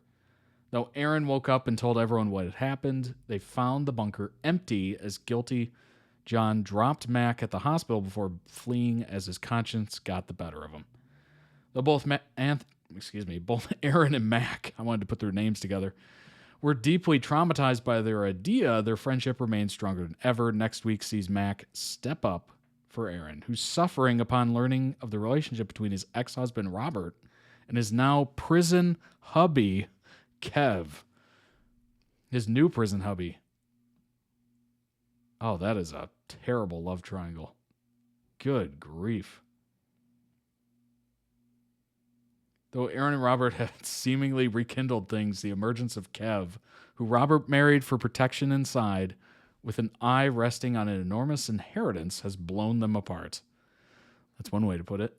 When Aaron, who'd previously believed that Kev was merely a friend, saw the two kissing, he insisted that he and Robert were done forever, especially when Robert admitted that he couldn't be sure he had no feelings left for Kev. After a spell away, Aaron returns to the village, crestfallen and deeply wounded. That would describe that. Was at a pub, just drank a pint, as you can see there. Big plate of food. Yeah. That's unfortunate. Upon his return and after another confrontation, I love how they dress the prison hubby up like that. On his return, and after another confrontation between Aaron and Kev leads to the former issuing a chilling death threat to his love rival, Aaron turns to Mac, who's spurred on to step up for his bestie and confront Kev. Finding the ex-con in an apron, swinging a feather duster, let's go ahead and bring that photo up, around and in the process of baking a lemon drizzle cake. Wow. Mac probes Kev about whether Robert is being honest with him, reaffirming his view that Aaron and Robert belong together, thus exposing himself as a Rob Ron stan. They did not do that. Kev was fun to watch, but I'm glad he's gone. Good riddance. Good riddance, Kev. Mac and Aaron's friendship. I only started watching Emmerdale again this year. This was posted a year ago. With a Valentine's Day episode, Mac wasn't a character for the last time I was watching. Mac was friending Aaron really hard this episode, and I was loving it. Big sucker for when shows give me great friendships. Have they always been friends? Or did they recently get close? Might be worth going back and watching old stuff. I love when Aaron has real friends. Since Adam left, it was sad. In the beginning, I thought they were going in a different direction with Mac and Aaron, but I'm not sad that they went this way. One thing kind of surprised me, the venom in Mac's voice towards John. Mac turned up in 2020. He and Aaron had quite a different relationship bond. Main thing was basically crime, usually Mac trying to get Aaron involved with schemes. He was very flirtatious with Aaron, whereas Aaron was often annoyed. That's how the best romance starts, isn't it? One's extremely annoying and the other one's annoyed of the other one. Then they live happily ever after. He was... God, that reminded me of so many different people. A lot of people actually thought they were going to be a couple until Danny Miller left in 2021. You can find loads of clips on YouTube. Danny, Aaron came back in October 2023, but I'd say their friendship only properly started towards the end of 2024, January 2024, when Mac stopped Aaron leaving the village and they had a heart-to-heart. Ever since then, they've been really good friends and have still done a fair few schemes. I love how Mac has really stepped up when it comes to Aaron and John. Mac has never liked John ever since he arrived in August of 24. There's a great episode where Mac and Aaron steal John's van and then ends up in a lake. But he's been great the past few episodes, especially today. It was actually really satisfying to see him stand his ground and shout at John to leave Aaron alone. Aaron's support system has often been hit or miss. That is, yeah. Yeah, absolutely. But it seems like he really does have Mac in his corner. It's just a shame today has probably put a massive target on his back. Suddenly reminded of Jung and Dunk in Heart Killers, the annoying and the annoyed. That is such a classic trope, isn't it? Someone who's like way too into another person and then the other person like barely into them, and they're like, yeah, their love is growing and they're being interesting and, you know, they're interested slightly. But it's kind of that annoyance at first and it's like, leave me alone. And then over time, they start to win them over. The long game. The long game is a game in which some people play masterfully. I have no interest in the long game. Long game is crazy. I have no time for the long game. Absolutely not. I love them as friends. I can't stand people who seem to have no concept of friendship and keep shipping them.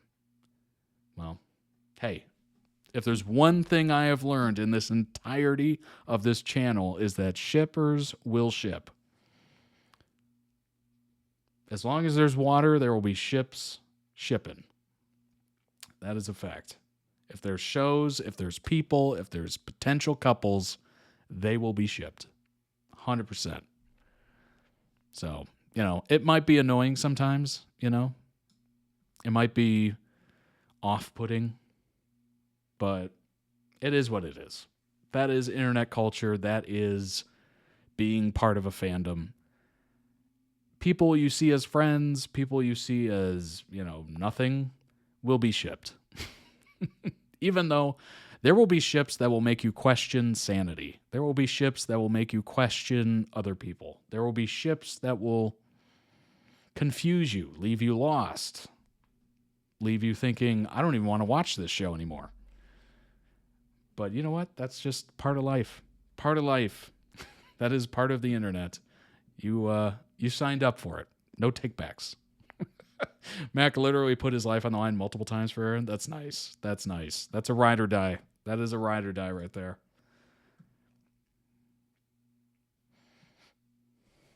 Amazing. And hey, if you're lucky enough to have a friend like that who has put their life on the line for yours, don't lose them. Don't lose them. That is rare. That is so extremely rare. I think I said previously I might have said in the last stream, going through your friends list in real life as opposed to just online isn't a bad thing. You know, readjusting, reevaluating who's really there for you. I forget where this was from or whatever, but it was like, you know, sometimes you got to clean out your friends list in real life.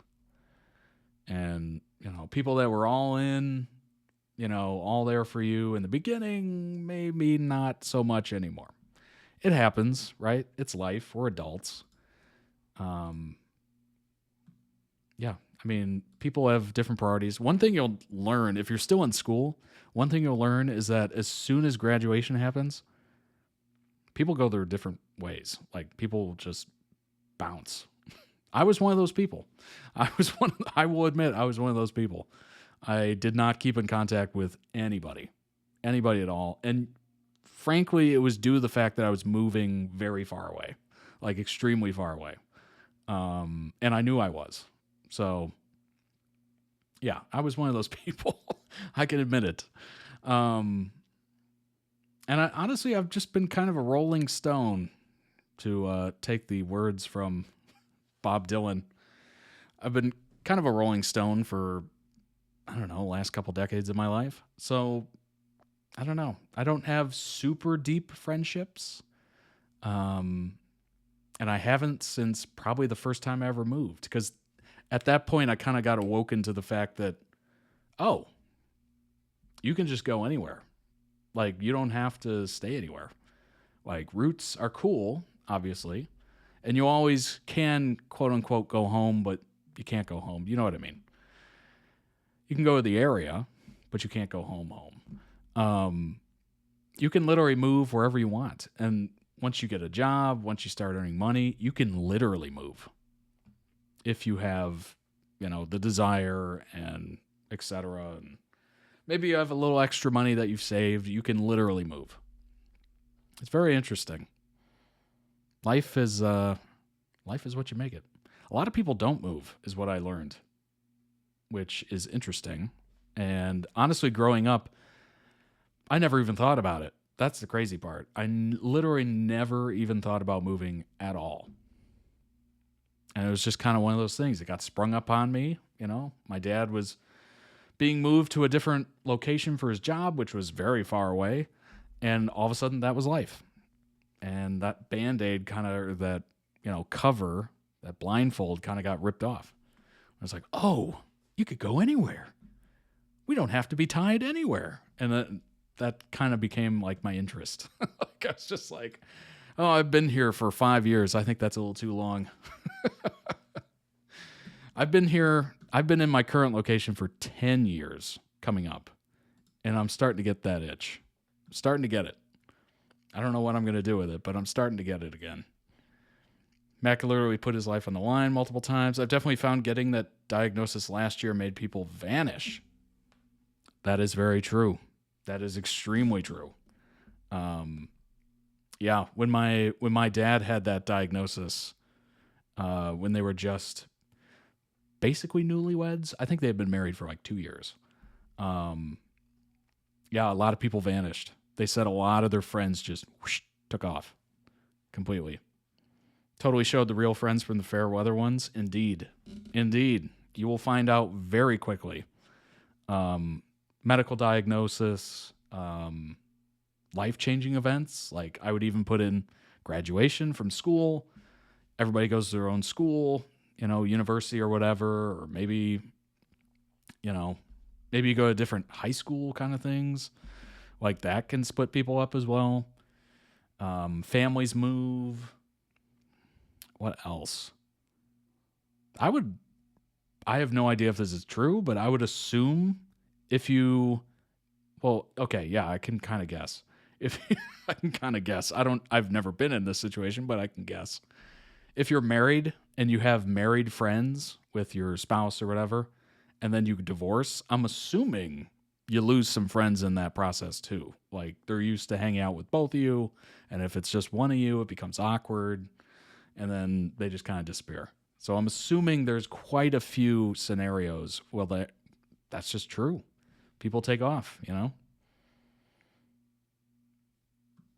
That's kind of the interesting thing about friendship. A lot of it is very acquaintance-like.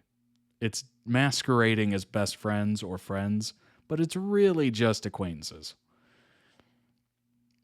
I've definitely found, yeah, absolutely. All right, let's go ahead and move into the next one. This is the Vampire Armand TikTok compilation. It's a bit of a longer video. It's 15 minutes. This is from the interview with the vampire, the show. Let's go ahead and pull this up and jump in, shall we? It's been a minute. I could understand that this had a present, but I'm happy to discuss.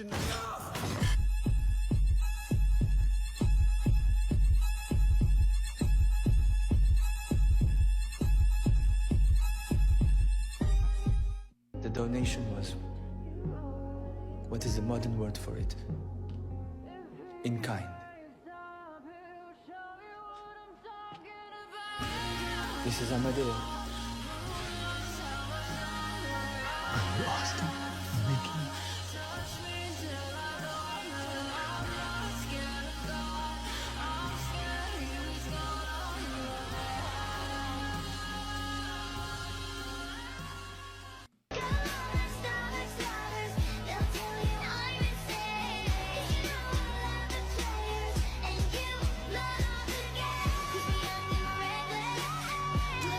hit our Taylor Swift quota.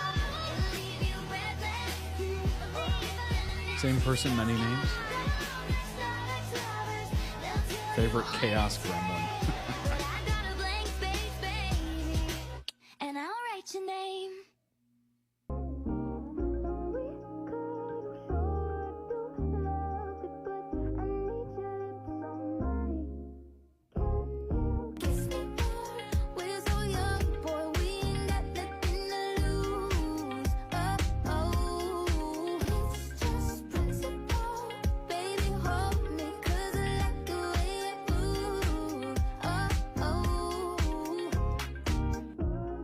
You think you're happy with me now?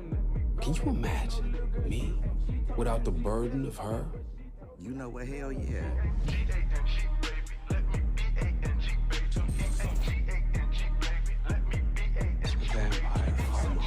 Favorite of the vampires as a teen?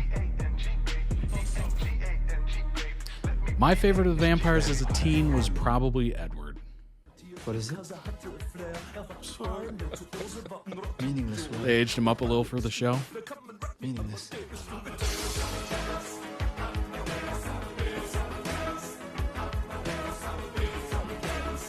Couldn't do it here because Devil's Minion. But she didn't love you.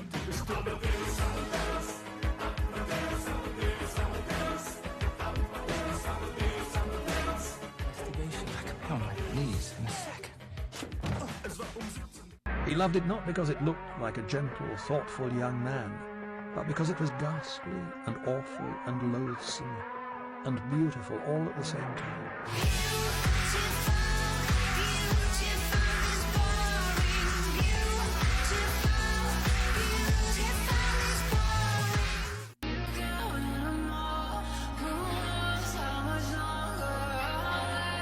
Devil's Minion video later this month. Nice.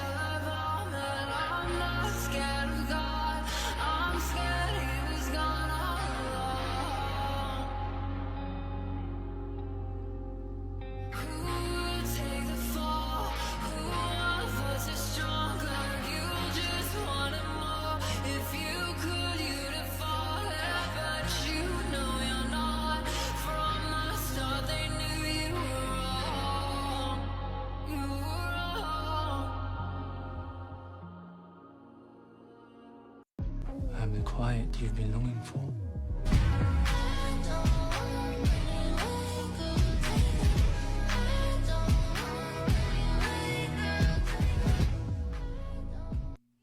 He had never made one. What? I have never made a vampire. You are a 500-year-old vampire. You led the Parisian coven for 2 centuries. The idea repulsed me, repulses me. I'm guessing you haven't heard from my maker.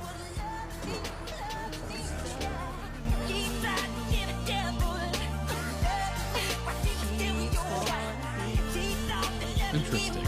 That's kind of fascinating. 500 years and you never made your own vampire.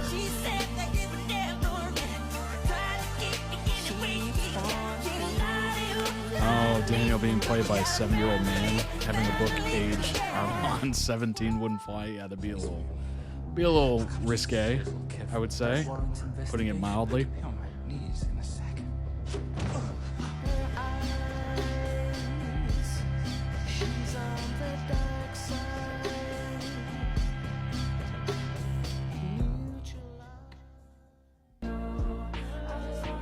I lied to you over and over.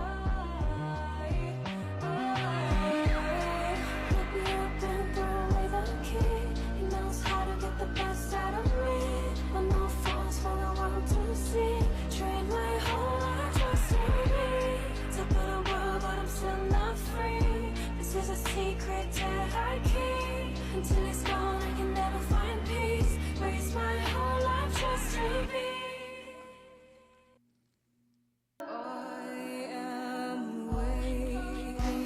Look, Daniel was younger.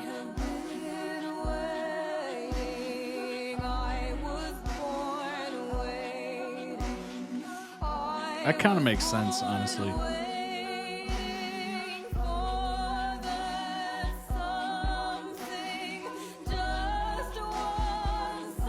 Christian Bale did because River died.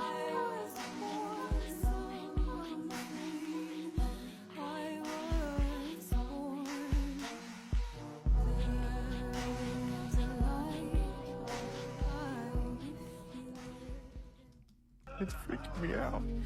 No.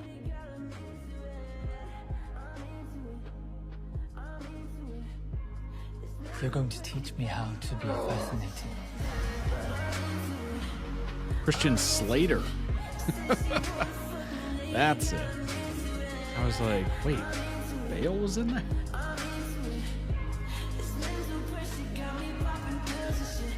Too many Christian actors. Just our memories of Christian Bale, Christian however porous Slater. they come. Take what I want when I want it, and I want you.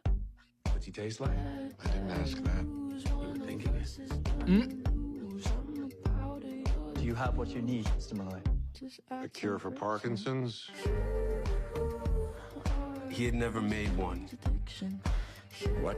I have never made a vampire. The idea repulses me. I'm guessing you haven't heard from my maker. We should probably wait for him. Probably. Fucking asshole.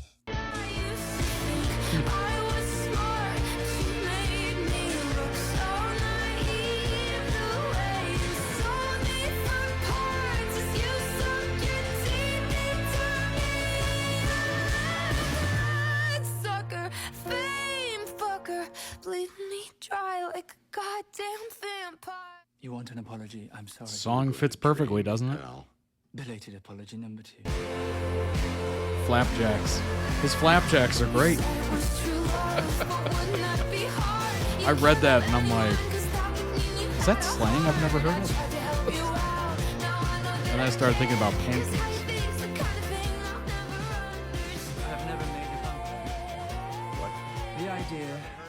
It's been a while since I've had a pancake. In time, I conceived another love, naturally. A love for a mortal boy. That was weird. I'd rather die than see you die, Daniel. Then give it to me. No, Daniel. Because I'd rather die than do that, too. Whom I later made into a vampire for the same reasons that Marius had made me so long ago. The boy, who had been my faithful mortal companion, and only sometimes an intolerable nuisance, was about to die. And I love you too much to let you go. I'll do it. We'll be in hell together after all. But I was a firm believer that those we make ourselves will always despise us.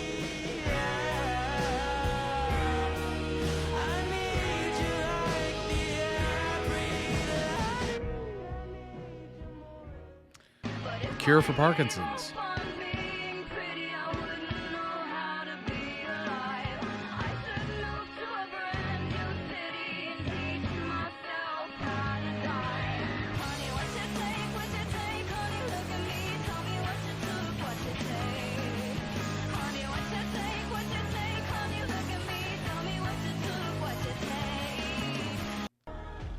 Put your camera away, my American friend. Be one with us. Where are you taking us? As far as our metro will take us. That's a vibe. That's a vibe. In the book, it was because he drank his liver into failure. Okay. I was Daniel perhaps was an 17 alcoholic? years old when Marius made me into a vampire.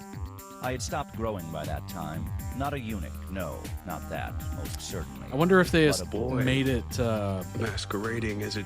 I wonder if the show made it Parkinson's instead of alcoholism because it was more sympathetic. Probably.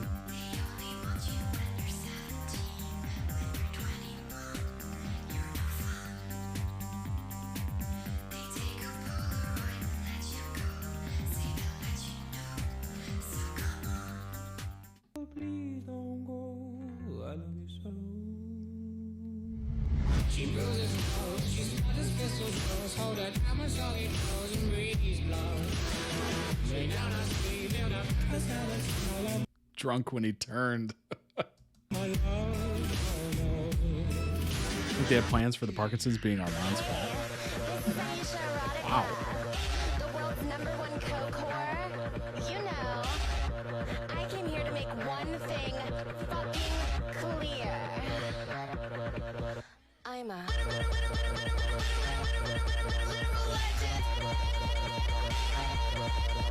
legend.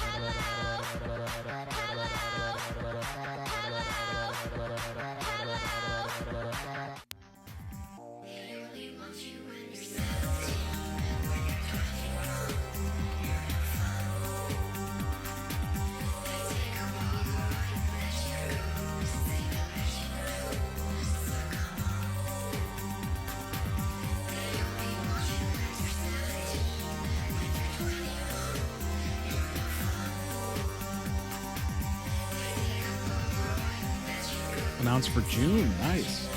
It's coming up. It'll be here before you even know it. That's the crazy part.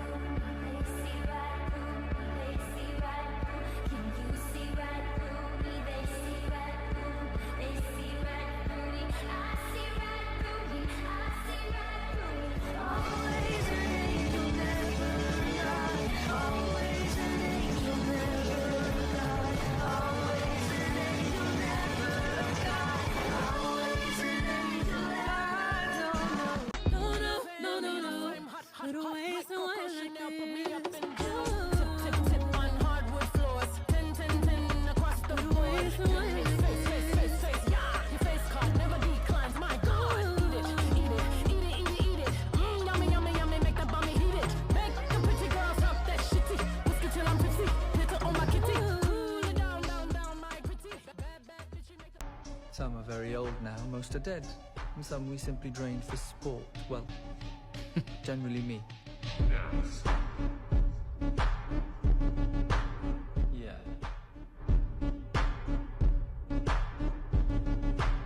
Yeah. That's wild. Oh, no. That is wild. The name the coven in Rome gave me.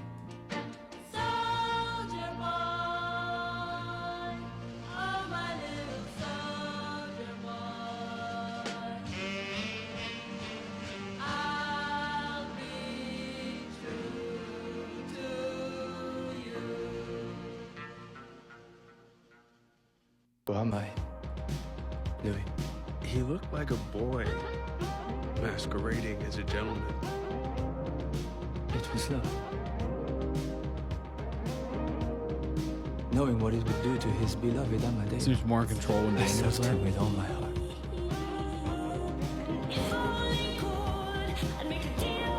That seemed too much.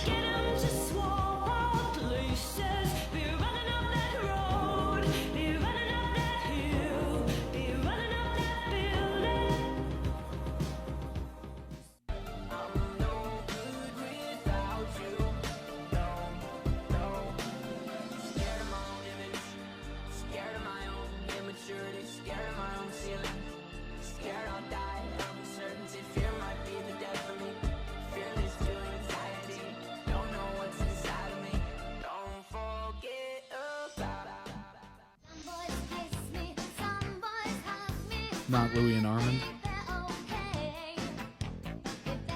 Louis kept Armand around as punishment for Claudia.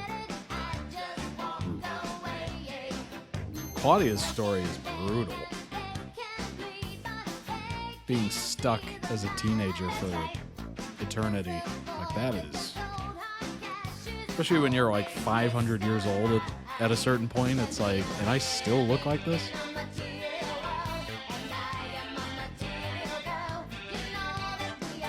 Didn't know Armand's guilt in Claudia.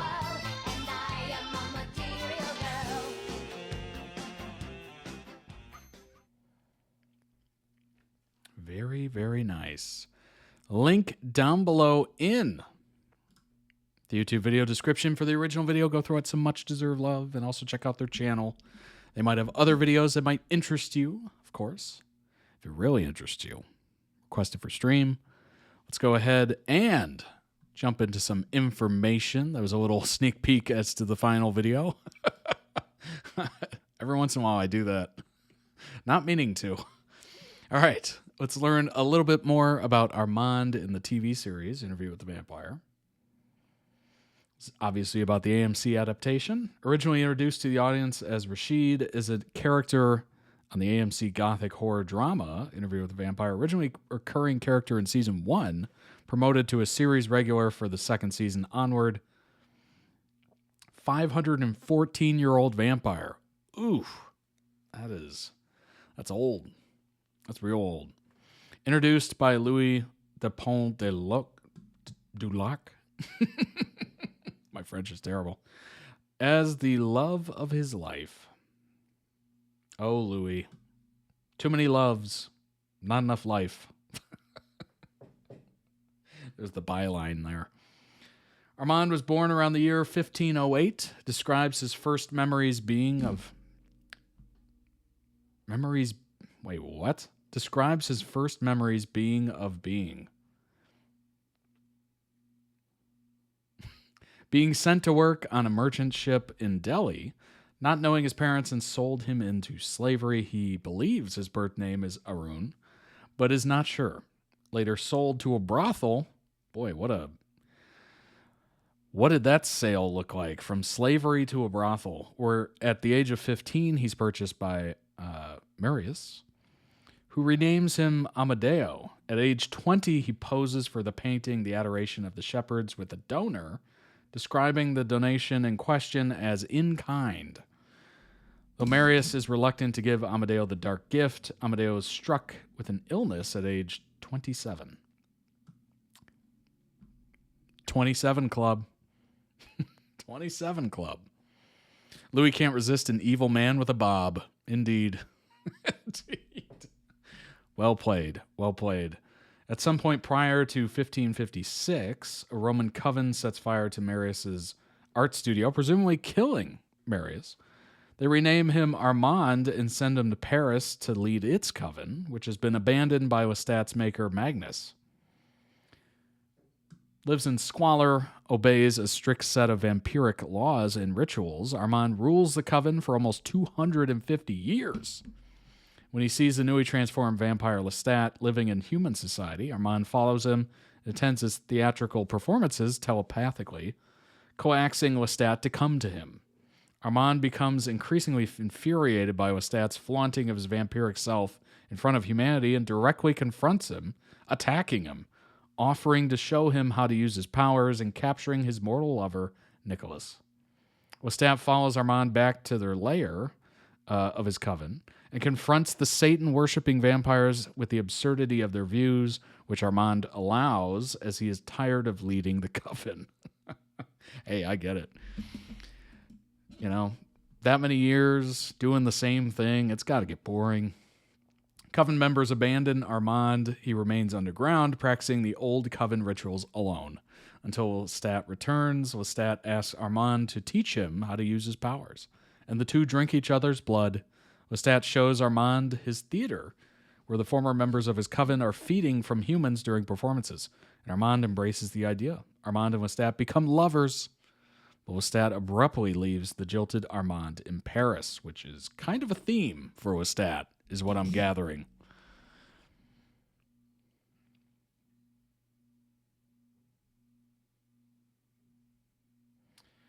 In San Francisco in 1973, Louis meets a young reporter named Daniel Malloy at a gay bar, and Armand declines to join them at Louis's apartment. When Louis does not return home by sunrise, Armand goes over to the apartment to find him feeding on Malloy and rips them apart. Armand scolds Louis for his recklessness, for making another mess that Armand has to clean up. Louis, intoxicated from the drugs and alcohol in the boy's blood, retorts that Armand is boring and dull, claiming his short time with Daniel was more fascinating than decades with Armand. That's crazy. Who begins to mock Louis and his self-hatred. Armand expresses true frustration with Louis for saying Lestat's name, which Louis has not said since leaving Paris. When Armand accuses Claudia of never having loved Louis, Louis rushes to the roof and into the sunlight in an attempt to off himself. Armand intervenes and pulls him back inside. Though Louis is severely injured, with Louis incapacitated, Armand turns his attention to Malloy, questioning what exactly makes him so fascinating to Louis, reading his mind and torturing him by manipulating his body telepathically. Yikes. Nursing Louis back to health, he says that he believes Louis is still chasing after Lestat and offers to leave him to it. He reveals that he knows that Lestat is alive and telepathically calls out to him to facilitate a conversation between him and Louis, but Armand cuts it short when Lestat begins to express his love for Louis. Louis insists he only loves Armand, who decides to stay. Armand tries to clean up loose ends by killing Daniel, luring him into a willing death, but is interrupted by Louis. Louis instructs him to leave the boy alone. Armand removes Daniel's memory of his time with Armand and Louis, cutting his recollection of the event off at the moment he was attacked by Louis. At some point later, Armand also removes Louis's memory at the same time period, including his attempt to end himself. 2022 Dubai interview, which we were seeing clips of. When Daniel arrives in Dubai nearly 50 years later, Armand introduces himself as Rashid, Louis' assistant, who comes across as hostile to Daniel's attempts to steer the interview. Rashid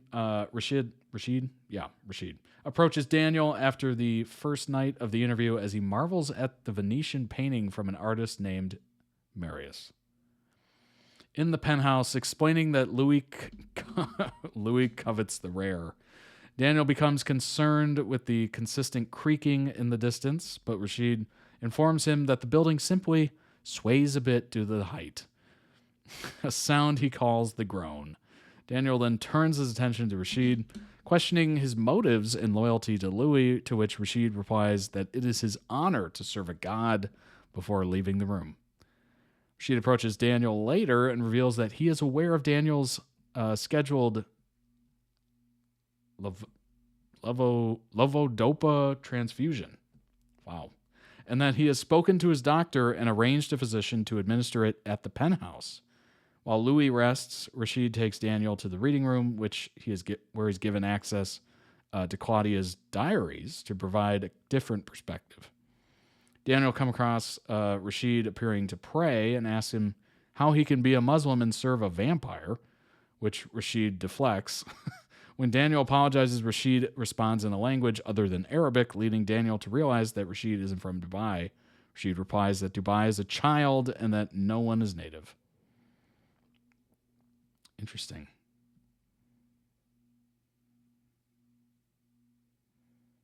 Very, very interesting. Armand possesses all the standard powers and abilities of a vampire, older and therefore more powerful, as demonstrated fire gift, cloud gift, mind gift, spell gift, and the ability to stop time. That's cool. Armand can speak English and French fluently, also extremely skilled manipulator, as seen in how he manipulated Louis, for over 70 years without the latter finding out he was the one truly responsible for having Claudia killed. He's also an expert leader, as shown in how he led the Theater des Vampires for 2 centuries. Centuries. Good grief. Armand is in Interview with the Vampire season 3, and he's full gremlin. Okay. We like that. Bring on the gremlin. Armand is in Interview with the Vampire season 3, and he is full gremlin, shares Rollin. And only 2 weeks later, it made its way into the hallowed halls of San Diego Comic-Con. At SDCC, Give my voice a Interview break. with the Vampire Season 3 had a panel to discuss the series' upcoming new chapter, where it, to the surprise and delight of fans, shared an iconic teaser trailer. But some fans were starting to feel a little nervous, as their favorite interview with the vampire vamp, Armand, did not appear in the teaser and was only occasionally mentioned in the panel, although actor Assad Zaman was confirmed to return as Armand during the conversation. Armand. But would Armand be in Season 3 of Interview with the Vampire as much as his fans might hope? Some rumbling was heard throughout the land. Well, Nerdist heard this critical question and took it to showrunner Rollin Jones at the press conference for Interview with the Vampire, Season 3 The Vampire Lestat, and here is what Jones had to say. Vivint is the smarter home system that'll change your life. Not a split an second ad. at a... Oh, you jerks. Hello. I'm Ro. I'm from Nerdist. As a self-proclaimed Armand apologist, I must ask, where is he? We are mighty. Where is he in Season 3? What is he doing? And how is he feeling? Give us a second. There's a bunch of things that are going on. Sorry? Let him come in. Full gremlin. You'll be. Okay, very good. That awkward laugh at the end. I love it. In a word, yes, Armand will be in Season 3, and this character is not about to be shortchanged in any way. Fans just have to be a little patient as the storyline unfolds. Truly already felt this would be the case, but as big Armand fans, it's certainly nice to hear. Give us a second to introduce a bunch of things that are going on, and then let him come in. Full gremlin, you'll be pleased. Nice. Very nice. Assad can look so innocent one minute and very devious in the next. That's funny. Secret History of Armand, Interview with the Vampire's Enigmatic Immortal.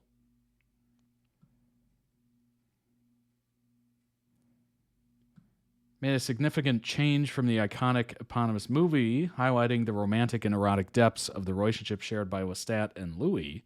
Armand's presence makes the situation even more tempestuous, especially since season 2 ends with Louis and Lestat's reunion. As such, we have updated this article with some information about Armand. Certainly going to have quite a significant role coming up in the 3rd season. First introduced as Rashid. Armand's backstory is the darkest of them all. Suffered as a slave in a brothel, as we went over previously. Nightmarish youth, yeah, that's a good description of it. Definitely.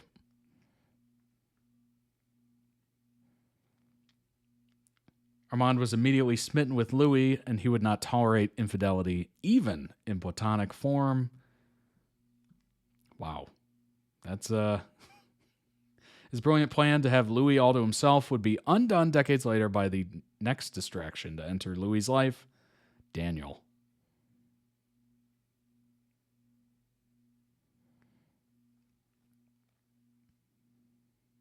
Daniel's second modern interview with Louis reveals that there's something suspicious about the memories they share. The gaps and discrepancies come courtesy of Armand, whose hypnotic abilities have given total control over Louis' understanding of his own life. Season 2's climactic showdown forces Armand to confess to his systemic isolation of Louis, whether by conspiracy to murder or the curation of other people's memories. Though he has been expelled from Louis' life, Armand is not forgotten, least of all by Daniel, whom he has now turned. Second season ends with Louis anticipating the inevitable onslaught of the vampires exposed through Daniel's book, Interview with the Vampire. Louis and Lestat have their paths carved out for them, but as Daniel's will inevitably lead back to Armand. Fans can expect even more shocking surprises in the 3rd season.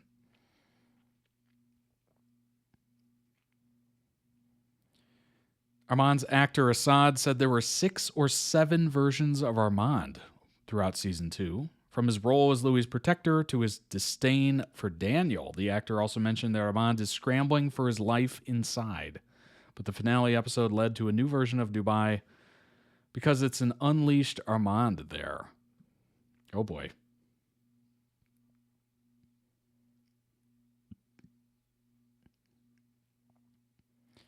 The actor talked about his character in an interview with Vulture. Quote, "I'm not fully sure that we've even heard a true voice for Armand yet. I'm not sure. Fingers crossed, everything goes well. We go into another season. There's nothing to say that we don't see a completely new facet to him now because he's been exposed. The mask is off. I'm really, really curious to see what happened to Dubai after Louis left that room. Maybe he'll sound completely different. I don't know."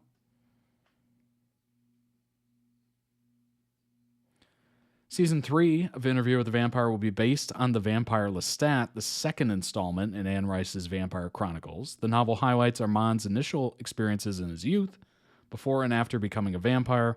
Armand's tumultuous relationship with Lestat is also one of the book's central elements, allowing the series to explore both vampires in greater detail. And although Daniel Malloy might have been aged up for the show, as was mentioned earlier, that only makes his relationship with Armand even more interesting. All things considered, fans are quite excited.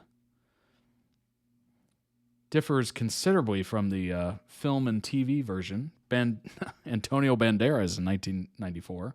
Movie character was another beast entirely. Antonio Banderas' cinematic performance as Armand remains iconic, with the vampire character fondly remembered by older fans and those who wanted to go back and watch it, because obviously it's quite a big movie. And frankly, there's not many movies where we have Tom Cruise and Brad Pitt, so it's kind of an interesting duo. I'm so glad Interview with the Vampire Season 3 isn't completely changing Armand and Daniel's book story.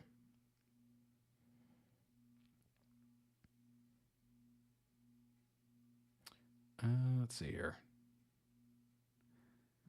Even later on in the book series, it was clear to me that even after a manic self-injury and the establishment of more vampire companions, Daniel was still on Armand's mind. Season 3 will alter the Devil's Minions timeline. Fan favorite chapter of 1988's Queen of the Damned was one of the most explicit, if you know what I mean, and queer parts of the Vampire Chronicles, pairing Armand and Daniel.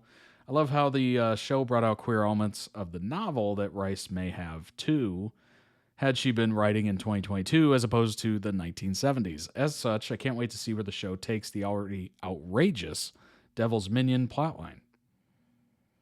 Book readers, of course, Interview with the Vampire Season 3 might be released sometime in 2025. A little off. Just a little. Just slightly off. Book readers, of course, know that Armand actually turned Daniel into a vampire at the end of Devil's Minion chapter, at the end of their relationship arc. In the show, this happened at the end of Season 2, seemingly at the start of their arc. Since we've not seen any evidence of romance between the two on the show, therefore it feels, or looks like, the Devil's Minion timeline may be reversed. Daniel Malloy's actor leaves a little room for doubt. I was playing catch up on reading the books when we started, and I just finished the 7th book after we got back from Prague. But way back in the beginning when we first met each other, Assad kept saying, yeah, we're hooking up. And I hadn't gotten there yet, so I was like, what are you even talking about? That's funny. That's so funny. Armand, having been used, abused, and traumatized as human and vampire early years, his personality and behavior can be fractured from each other. Interesting. It's like different characters in different scenarios at times. Cool. I mean, obviously not the early part. That's tragic. But it's kind of interesting. It adds depth to the character, certainly. And you don't know what you're going to get, which is cool.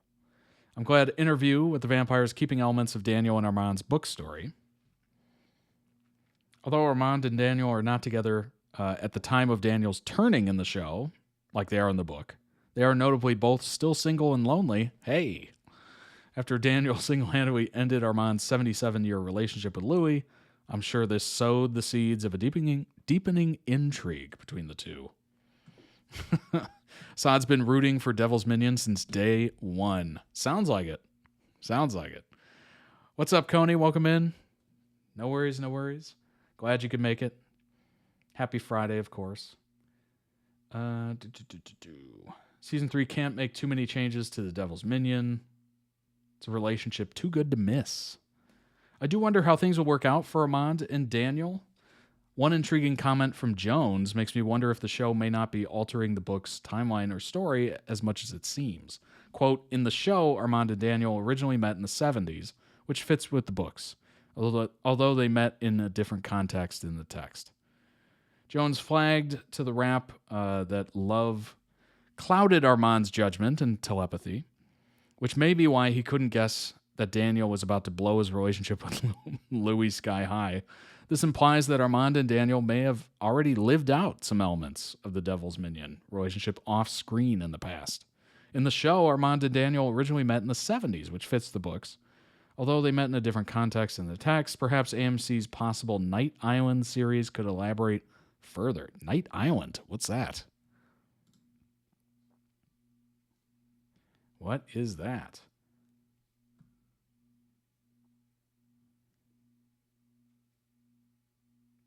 What is Night Island? The Night Island series was announced back in 2022. It'll be based on the Vampire Chronicles. What? Island run by Armand.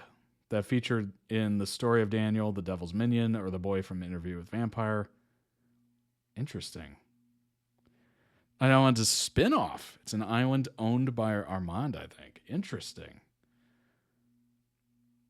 In April 2023, AMC Networks provided some more detail. The show will premiere across all networks' digital streaming and linear profiles in the fourth quarter of 2023. No updates have been shared since. Was only not released in 2023. No updates. Interesting. Bought for Daniel? Oh my gosh. Wow. It's pretty impressive. It's a pretty good gift. So we'll see if anything ever comes of that.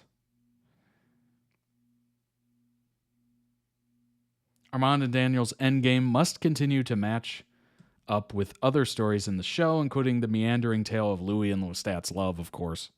Bearing in mind both have been involved with Armand, which is interesting.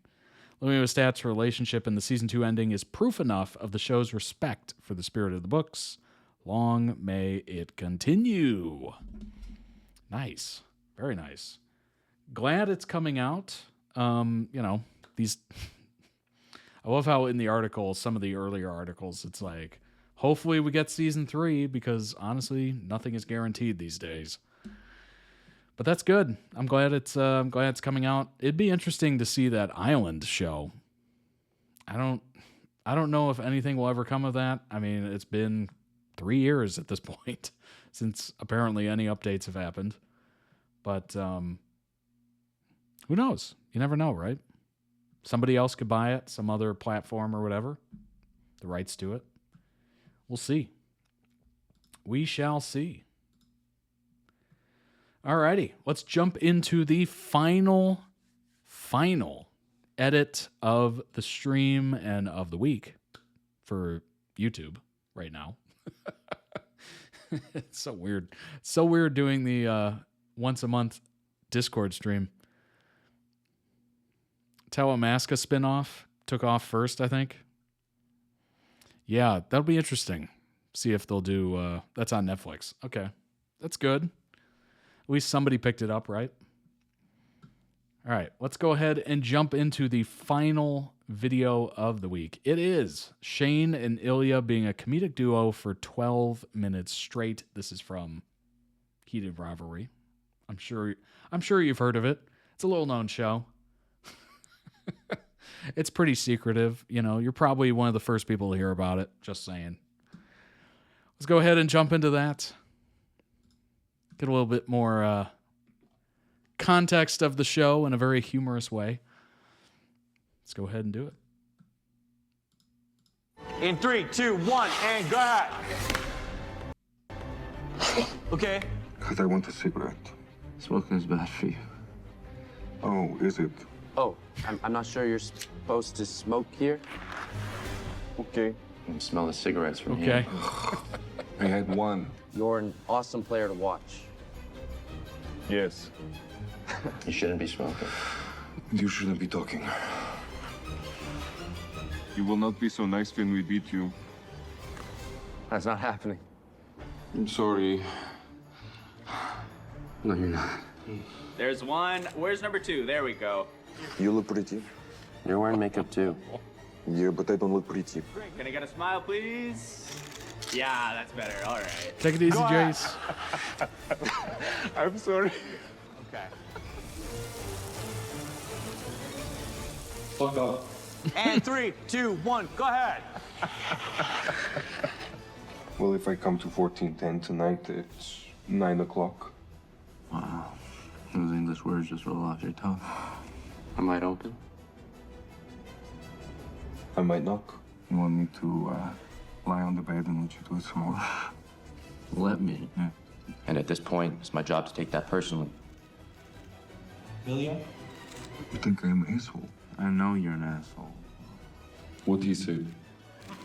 No boring Canadians, no stupid Americans, So what, just a bunch of Finnish guys talking about the cousins they're in love with? You will murder me. Maybe. Guess you'll have to take that chance. Why the fuck did you think it was okay to sex me before the game? What the fuck? He's someone chasing you. I'm standing in the hallway like an idiot. You were hard, weren't you? Scott Hunter is right next door. Such a fucking asshole. Oh, you missed me, didn't you? I fucking did it. I know we talked about Montreal in 2 weeks, but... And I still beat your ass. Barely. Oh my God, Hollander, you were so boring. Give me your phone. So, what's my name gonna be? Jane. Where's your boy Rosenoff? My what? No, I mean, not your boy, just like... Mr. Businessman. I don't know if it's worth jumping over. Mr. Landlord. You asked. No, I didn't. Did you get this built, or do you know who did? Mr. Real Estate. Anyways, I'm psyched. I've been dreaming about it. Mr. Real Estate. Dreaming of what? Bronze medal. You fucking wish, dude. I go home in 3 days. Must be nice. Wow, nice watch. I gave this to you for free or what? Where the fuck were you? Around 5 seconds. 25 seconds. Told Hayden. Sitting your mother. Now, congratulations. Thank you. No, he's not. Fuck off. Now take off your clothes. You're such an asshole. I'm hungry. For what? For food, probably. So where do you want me? In the kitchen, on the floor. Fuck you. And people say you're not funny. They do? Yeah. Who says that? So being boring is genetic. What are their names? They say you're boring too. Who says that? Me. Did your mom buy all these pillows? No. I hired someone. What? Are those boring answers? Yes. A designer. You think there is enough? Such an asshole. I hired a stylist. Fuck you. Well, I like the hot places too. Hot like weather hot. Oh, okay. I shouldn't have told you. No, I love it. I love it. You got, what, tired of looking like shit? I like girls. Yeah, no shit. I didn't look like shit. I just wore like athletic stuff. But I also like you. I know what you were. Not this person, of course. Of course not. I'm boring. And some of the guys in the league are so fashionable. Yeah, so very. Not you. How's your father? Some of the guys. In the league. Other players, not you. Okay. I speak Russian now. I know the word for father. I should circulate, I guess. Yeah. You have no clothes to show off. Found you. So you were looking for me? Of course not. The best player in the whole league. Oh, no. That's not true. Lifeguard!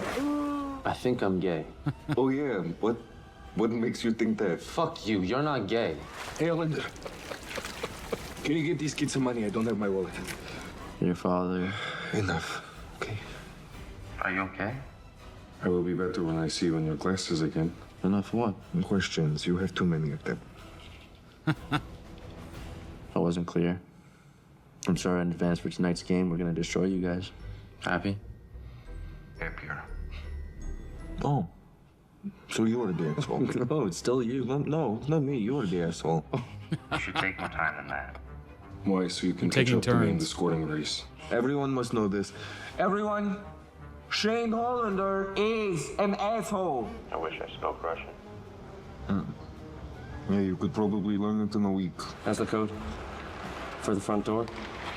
I'll text it to you. Bonjour. That's French, Ilya. Yeah, I know shit. Front door. Brave.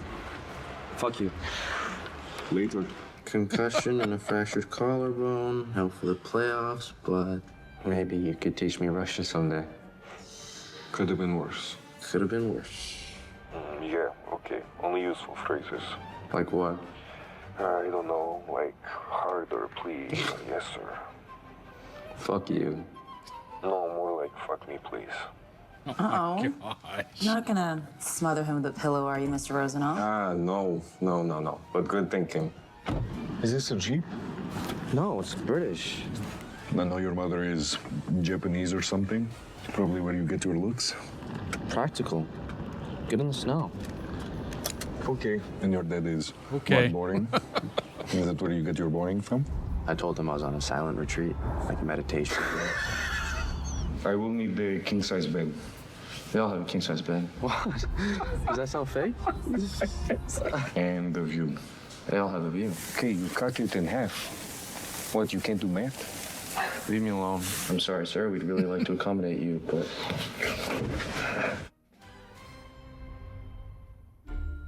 I'm just a bellboy. You can't treat the staff like this. Did you use Google Translate? Like to be treated as a Wait, you saw that? Yeah, it's very good. I needed help sleeping, so... You're an asshole. He works for the Treasury Board of Canada.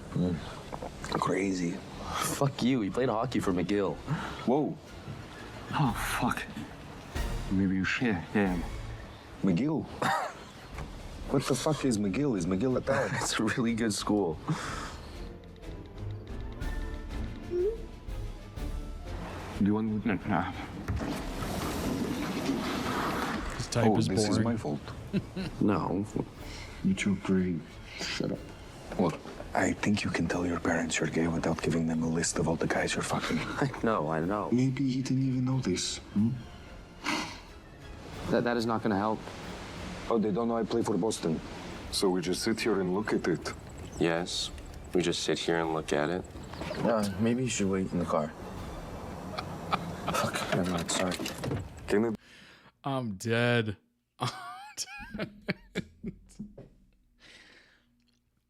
There's something very peaceful. I don't know if you've ever done this, but there's something very peaceful about looking at a campfire. I don't know. You just stare at it. It's warm. It looks great. It's innate in humans to love fire. It meant food, it meant cooking, it meant all this thing, it meant lights, it meant safety, keeping, predators away, etc. There's just something beautiful about it, especially when you're in the woods and whatnot. I love it. I absolutely love sitting and just staring into a fire. So it's kind of funny that Ilya's just like, what, do we just sit and stare at it? So it's kind of funny when somebody who's never done that before is just like, what is this? Canada is fun. Shut up. Yeah, and this is Ilya. You're not jealous, are you? No. Lovers. No, Ilya, that's gross. Ilya, I'm gay. You're not so gay you can fuck Rose Landry. Oh my God. You hate him. I love him. What the fuck was that? Alone? What we did not suspect was that you were so friendly with Rosanov. Yeah. It's a bird. Sounds like a fucking wolf. It's a bird, trust me. The All-Star game. You two had so much chemistry. No, it was before then. Wow. You're so scared. What kind of a bird makes a noise like that? A loon. Since our rookie season. Since your rookie season? No, it's not true. Since before that. Not helpful. Fucking wolf? Stupid Canadian wolf bird. Before. Somewhere before. Oh, so now you speak bird too. Fluent. So you've been in love since... No. Oh, no. No. No. I hate you. No, you don't. Just what? Just... Well, you're not anything. I'm on the cover of the fucking game. Just Ilya. Oh. But I am always Parents thinking asking about way too many this questions there. Slow fucking hockey player with beautiful freckles. But how's Amber, right? How's she? And a weak backhand. A weak backhand? Yes, very weak. Oh, good. And then Jackie's good too? He's so boring and he drives this terrible car. It's a normal car. Just what? It's a sensible car. Lovers. Okay, no one is allowed to use that word again. Sorry, man, I just have to run. Someone's at the door. You never let him win, did you, Shane? Do you let Dad win at cards? I'd rather die. Same here. So you love Hayden? Fine. Ilya, I gotta say, I'm surprised. You have such a reputation as a ladies' man. It's not untrue. And maybe we could start to change the narrative a bit. What? Hollander, I just woke up. What is narrative? Ilya likes both. Oh. Okay, it's very late, and this is so many words. What are you getting at? And you have no loyalty to Boston. Jesus, Mom. What? They drafted him. Any questions? Fuck off. This is a good idea, Rosanov. Mom, Loyalty's important. He's trying to be loyal to me, not Boston. Well, You know, we still play hard against each other on the ice. Shut up. That's so funny. My mom cares a little too much about hockey. No, see where you get it from. I love you. My boyfriend? Holy shit. It's so funny that the parents are way more into the sport. Great pass. You can't leave. Where I go? They drafted you. since rookie season. Summer before. Pound, please text. Why? We'll just be there around 5. Please text. We'll text. Don't show up unannounced. That's crazy work. Good grief. How many times have you seen that trope in a movie? Parents showing up at the most inopportune moments. Link down below in the YouTube video description for the original video. Go throw it some much deserved love. Also check out the channel. There might be other edits, other compilations that might interest you. Certainly, if it really interests you, you can request it for stream. Become a member, toddreacts.com, and request it. Let's bring up some information on Heated Rivalry. A little bit more context to that humorous video. Heated Rivalry Season 2 is apparently shooting already this summer.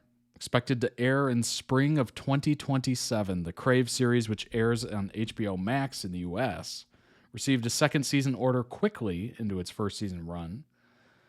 Likely to return to television screens sometime in 2027. They're expecting early 27, which is cool. They're writing the second season now, shooting in August.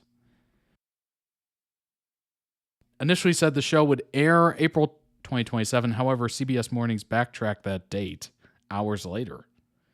Show is aiming for a spring 2027 premiere. Hollywood Reporter confirmed. Bell Media and Crave, Heated Rivalry's Canadian studio and streamer, said in the statement, "We can confirm production is set to begin on Season 2 sometime this summer, and we're aiming for a spring premiere." There you go. There will be more Heated Rivalry on your TVs, like Truly, as soon as humanly possible. Added that the best parts of his show, that fans should enjoy the yearn of waiting for the show's next season. Tierney and Brady also spoke about making the show with Crave, the Canadian streamer that they'd worked with previously for shows like Letterkenny and Shoresy. They trusted me, but they also trusted the material, and the audience already loved this. What struck me was that there's a lot of people who think that they're smarter than the audience that loves the book, and I don't think they are. See, that is a beautiful statement from a showrunner. Beautiful statement. So many times we have seen showrunners, directors, screenwriters, whatever, take pot shots at the audience of whatever it is. Oh, they don't know. Oh, if they don't like it, they're not real fans. If they don't like it, they're something. Finally, somebody's like, look, we're just trying to make these people happy that love the book and love the books. So, that is just beautiful. Breath of fresh air. The writer, director, and producer also added that he felt Heated Rivalry was a, quote, very faithful adaptation of the source material. This was a Canadian book. We're Canadian producers. Long been advocating for taking the story and the fans of the story seriously. This is what I told Rachel, the author. The thing that I want to do with it is take it seriously, which is to say I don't want to do it what I think a lot of people do when they start looking to adapt a romance, which is simplify, truncate, shorten. Added Brady, we wanted to elevate this to the level that it deserved. Nice. Beautiful. Perfect attitude. Perfect attitude. One of the best book adaptations I've seen. That's amazing. Love that. Absolutely love that. Renewed it for a second season, of course. HBO Max confirmed it will continue to air the series. Well, yeah, it was a huge hit. Of course they would. Announced earlier this year, the author, that she'll be publishing her 7th book in the Game Changers series, which Heated Rivalry and its sequel, The Long Game, belong to. The book Unrivaled will be the next chapter of Shane and Ilya's story. She announced Tuesday that she'd be pushing the book to a 2027 release date. Perfect timing for the show. Perfect. Nice. Heated Rivalry Cottage. Getaway. Shane and Ilya's Love Nest Cottage is on Airbnb. That's pretty epic. That's pretty epic. Oh, good grief. It's not just Ilya who is coming to the cottage. Anyone can now visit the famous site. That's hilarious. Listed on Airbnb next month, April, allowing fans to enjoy one of the show's most iconic and steamy locations. For a short window before the property opens for regular bookings, guests will be able to reserve it for $248.10 Canadian dollars, aka $181 US a night. It's not a lot for such a remote, beautiful location overlooking a lake. A nod to Shane and Ilya's jersey numbers. I mean, that's great. Airbnb hasn't revealed how much it'll cost to rent the property after that period. I'm assuming considerably more. Guests will have access to a private dock on the lake and a home gym, as well as the property's 3 bedrooms, open plan living space. I mean, everything you'd want in a getaway. Lake Muskoka, about 124 miles north of Toronto. The cottage came to symbolize a sort of new beginning for Ilya and Shane, rival professional hockey players portrayed by Connor Story and Hudson Williams, respectively. After 5 episodes, the pair secretly hooking up in anonymous hotel rooms, remaining in the closet for fear of coming out onto the hypermasculine world of professional hockey. The cottage's dramatic floor-to-ceiling windows provided a visual metaphor for an openness that had not previously existed. Ilya's announcement that he is coming to the cottage comes as he and Shane are separately watching another professional hockey player invite his partner onto the ice and openly kiss after winning a cup final, marking a true turning point in the fictional world's perception of same-sex relationships in the sport. There you go. While there, Shane's father stumbles upon the couple kissing. Initially panicked, Shane then comes out to his parents and reveals his relationship with Ilya. Pop culture phenomena, not surprising. Despite all the glass, the cottage is actually very difficult to spot from the lake. Interesting. We were not aware of how big it would become once it was released. Senior associate at the architect firm, the firm that designed the cottage. Although from an outside perspective, this seems like it would not provide privacy. Once you're inside the spaces, they are very private. Well, yeah, what else is around there? Probably not much. All you need to know on Heated Rivalry's Connor Story as he makes his SNL debut. Safe to say the hype is real around Heated Rivalry, and its lead stars is showing no signs of slowing down. Connor Story is set to make his debut on Saturday Night Live this weekend. When was this posted? Oh, this was last weekend, I think. So maybe there's videos of it. If you're living under a rock, the show is about 2 rough hockey players engaging in a steamy romance is based on Rachel Reed's Game Changer novels. Story's an American actor born in Texas in 2000. He's 26 years old.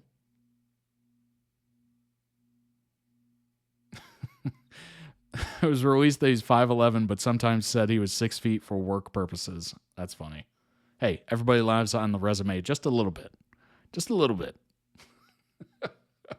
Who's he playing Heated Rivalry? 26-year-old plays Ilya Rozanov, a Russian ice hockey player and captain of the Boston Raiders. Speaking about putting on a Russian accent, Story told E-Talk, it was really cool, adding that getting to play anything that is far away from me as possible, I feel like it's really enlightening. He was in the sequel to Joker, as well as Tiny Beautiful Things and April X. Set to appear in a new A24 project, Peaked. Said to be a comedy which follows the 2 girls who traumatized you in high school as they try to relive their glory days at their 10-year reunion. Oh my gosh. Love A24. They are a studio that is putting out, production company, that's putting out just incredible work. Incredible work. Sometimes they're misses, but a lot of times it's just original, interesting movies. where we're not getting a lot of it, and they're very indie feeling for the most part. And I love the fact that they're willing to put out stuff that we don't normally see the big, production companies put out these days, because they're terrified of not making money. But thankfully, A24 has been, willing to take that risk. And guess what? They've found an audience. They've found an audience that's willing to support them. I am willing to support them. I've seen quite a few of their movies over the past couple of years. Connor's made it very clear that he wants to keep his personal life private, and good for him. Fans have even speculated about his sexuality, while others have wished for a relationship with some of his co-stars. Story said in an interview, "Who I date, who I sleep with, who this, that, whatever, I'm going to keep that to myself." Well, there you go. Totally his right. Obviously, people should respect that. Are they going to? Some of them? No. That is a fact. Dan and Phil can attest. Dan and Phil can attest that some people just won't let it rest. Heated Rivalry author Rachel Reed delays unrivaled release as health worsens. Oh boy. That's not great. This was published February 24th. Delayed the release of Unrivaled after her health has worsened. In December last year, the 45-year-old novelist cited the steamy hockey romance's popularity in helping her access better care for more than 2 years following her Parkinson's diagnosis. Oh boy. Parkinson's disease, which can be inherited, is a neurological condition caused by a reduction of dopamine in the brain, leading to a plethora of physical and psychological problems, memory loss, violent tremors, motor function issues. Talking to Instagram on Tuesday, February 24th, Reed shared an update about her new Game Changers installment titled Unrivaled, which was supposed to be released later this year. It's going to be a much better book. Nice. Thanked her fans for the last few months, which described as absolutely incredible. Can't really put into words with what any of this feels like for an author. Adding it's beyond a dream come true as she appreciates all the love. It's been a very, very busy and overwhelming. My life has gotten very different in the last couple months. And although it's all good, it's also taken away my ability to have quality time to write. She explained that there's nothing more important to her than the Unrivaled being the best book it can possibly be, and expressed that she believes when good stuff happens, the universe hands you some worse stuff to balance it out. I mean, that is unfortunately life, right? You got the good, you got the bad, you got peaks, you got valleys. It is a roller coaster. Just like these streams. These streams can be an emotional roller coaster sometimes with just the sheer amount of, variety. But, what's that saying? You gotta have the downs to enjoy the ups, right? You gotta have the darkness to enjoy the light. Otherwise, you would have no basis of, comparing it to anything. It's unfortunate. This says it's coming June 1st, 2027.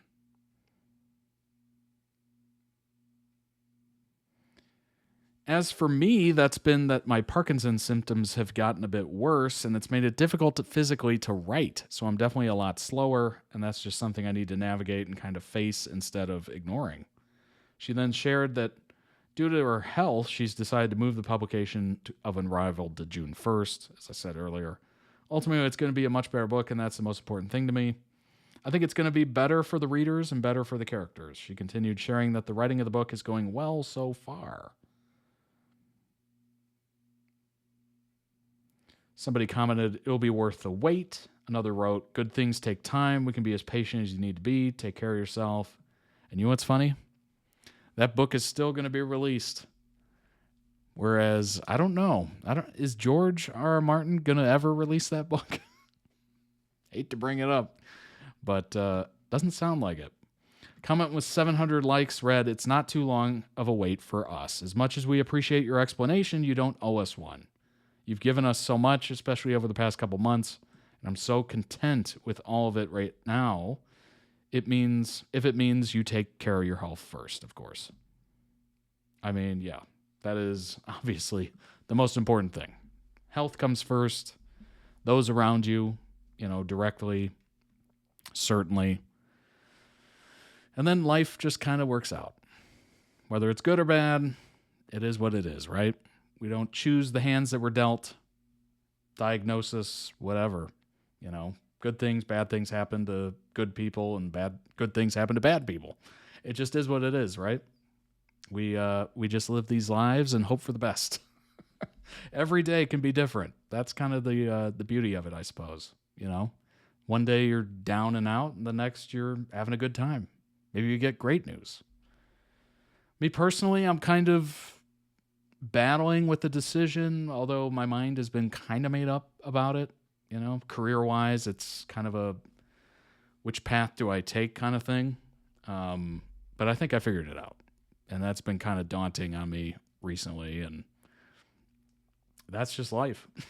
That's life.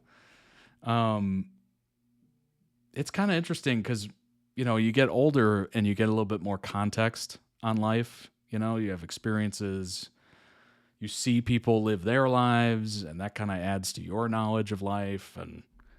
And you just kind of try to absorb as much as humanly possible so you can make your best decisions. But at the end of the day, I think we're all just kind of winging it, honestly. Nobody knows what's happening. Nobody knows, the right move. People can offer advice, and you can take that advice. You can run with it. But at the end of the day, it's your life, right? You get to decide where you go, what happens. Of course, there's some things that are out of your control. But how you deal with it and how you move on from it is all on you. That is an interesting one. I hope Rachel's her first name, right? Yeah, I hope Rachel Reed gets the care that she needs.